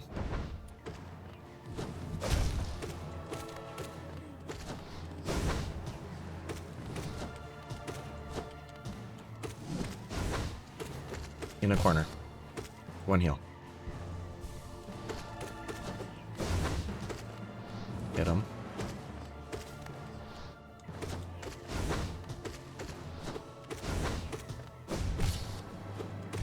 Okay, I didn't mean to bump into him there, but hit him in the corner.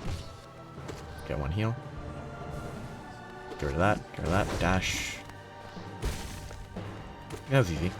I mean, it's not hard at this stage, but that was reasonably clean. I still got hit, which means it's not actually clean, but come on. Rude. Stop teleporting all the time. Let me get a few hits on you before you teleport at least. I guess part of what really annoys me is the whole teleporting. Like, it's the worst type of enemy. It's like, oh, you chase them down, then they just teleport away.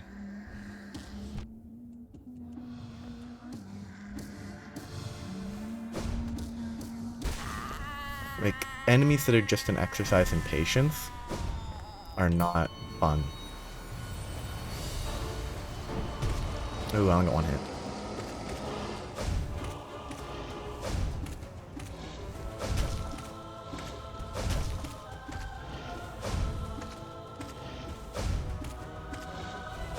Okay.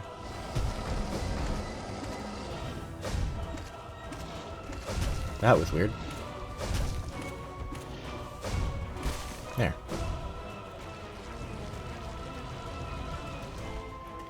Yeah, 'cause that guy has a big thorax, I believe it would be called, on insects and such.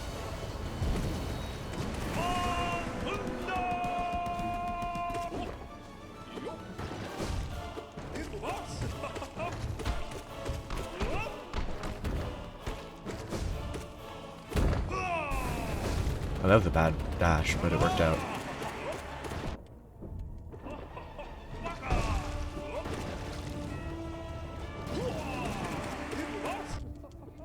He should be about to scream any second now. A lot of button mashing.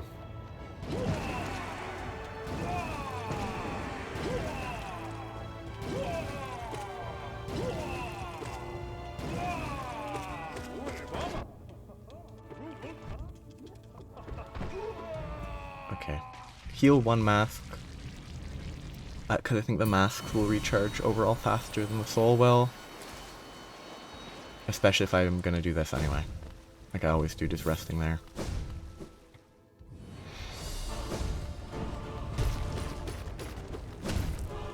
Ah, rough.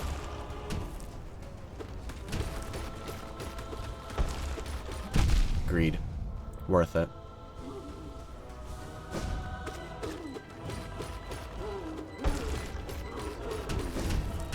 Ooh, slightly too close.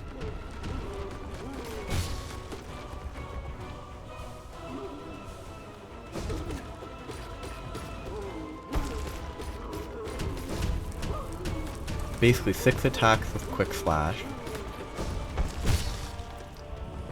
3 attacks before... So 3 attacks when they stand up, 6 attacks with quick slash, and then 1 or 2 more. It's 1 or 2 more because I don't actually count. I think it's 2. Come on. Give me good RNG. Come on, just... Ugh. Terrible.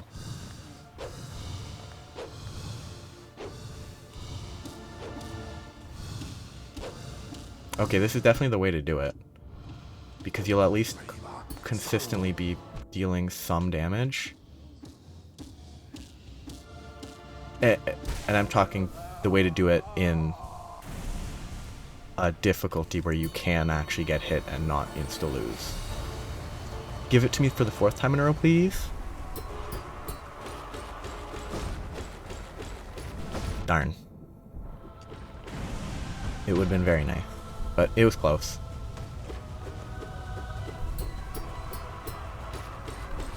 Good. Oh, because of the, like, lag post-kill where they sort of roar. Okay. I was hoping I'd be able to get a heal. That was greedy, obviously. The post-mortem, like, lag meant that I couldn't dash.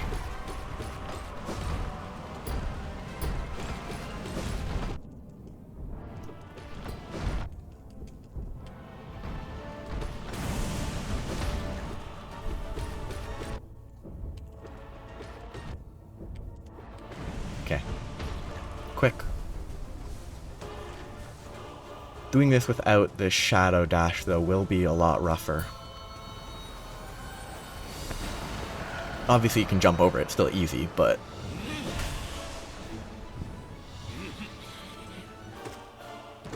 But not being able to dash through those will be a lot more annoying, and it will take a little bit of a muscle memory to not do it that way.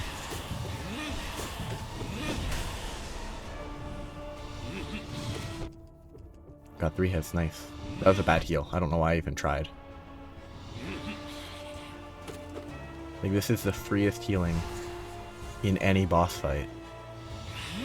Even the Gruz Mother's harder to heal in than this fight, because sometimes they might just start... I'm not even taking my hand... I'm taking my hand off the controller. I need to not take much more, because I need to be at full health, otherwise it will be bad.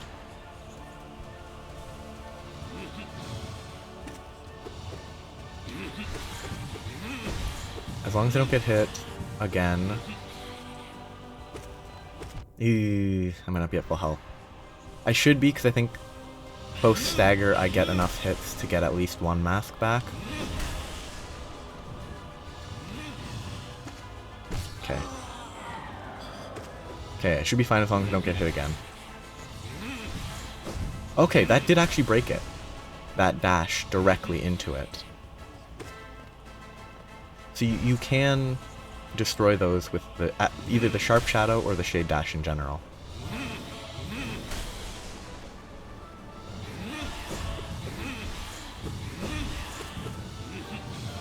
My assumption is that it's an effective Sharp Shadow, but that's only because I'd never seen it happen before, and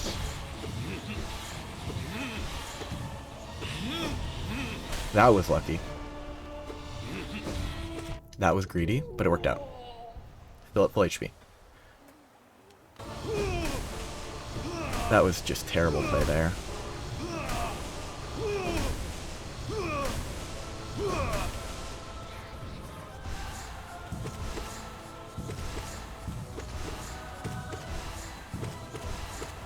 Okay, I should be fine though. As long as I'm at full HP, I'm fine. I don't get that many chances to heal. And I think I should get enough hits in to get at least 1 more mask. So that's 1, 2, 3, 4 heals worth of soul. I didn't mean to do that.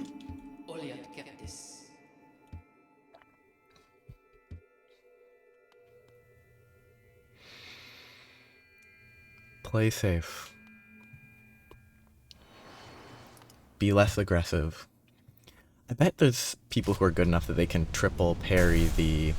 It seems like the flash attack where he charges and slashes 3 times, you can actually parry all of them. That was bad. I shouldn't have pogoed. I should have jumped over it. Like that one you can parry all 3, I think. That was bad.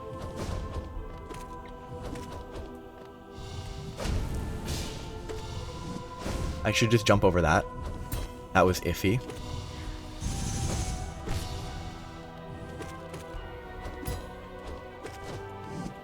That was terrible. I shouldn't have wasted a dash on that.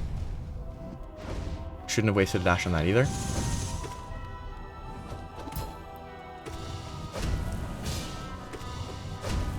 That was terrible. One heal. I could get a heal if I don't mess up, but I messed up. Oh, I was lucky. I'm full health. That was bad, but not the worst.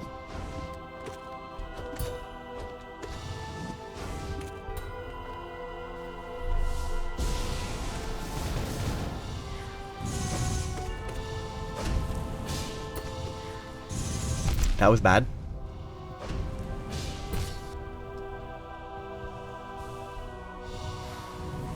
Yes, I got far enough away. But I need to always try to go for that pogo, because it's safe damage. Don't go for heal. I'll get hit if I do. Okay, good. Just double jump over it.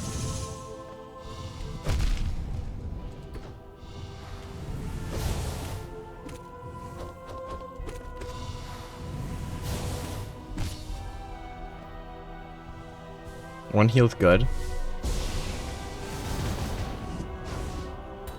Okay. That was terrible. Oh, it's done. Thank God. Oh, I actually think I played that okay. It's a great fight if it wasn't after all the bosses before it. That's a very good fight. It's genuinely an excellent fight.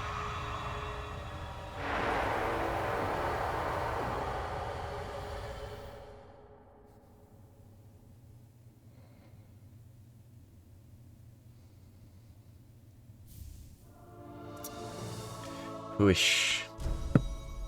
So, only 11 minutes, 40 seconds. Oh, okay. I'm gonna do that. That's a good image, except it faded because I did that. I'll grab it a different way.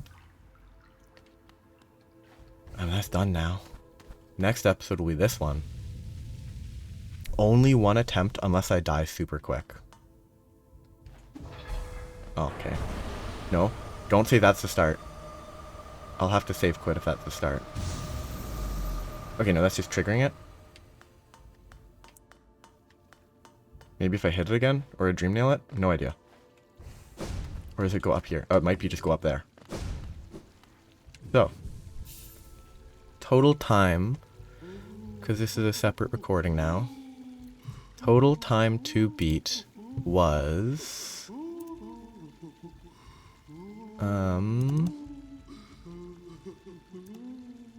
1.5 plus 2... 3.5? 3 hours 40 minutes-ish? Not terrible, but it is, considering like 9 out of the 12 minutes of each run was the same stuff. That was maybe 30 to 40 minutes at best of the actual boss. Probably a lot less even. Okay, but that was a good fight. I really think the Pure Vessel's a good fight. I hate the run up to it, making it take longer. But that's over. Next episode will be the last for this playthrough. And it will just be probably one attempt at the last Pantheon. Because it's going to take 40 minutes to do one attempt. So, it'll be one, and that's just how it's going to go. So that'll be next episode. It's almost over. Oh, actually, but before I do that, I'll have to beat the final boss, I think, to get the achievement for finishing the game with 112%. So I'll do that. I'll do that, and then the rest of it will be the final run against the Pantheon. And then after the Pantheon, if I die, I'll just stop right there. So, Have a nice day. Bye-bye.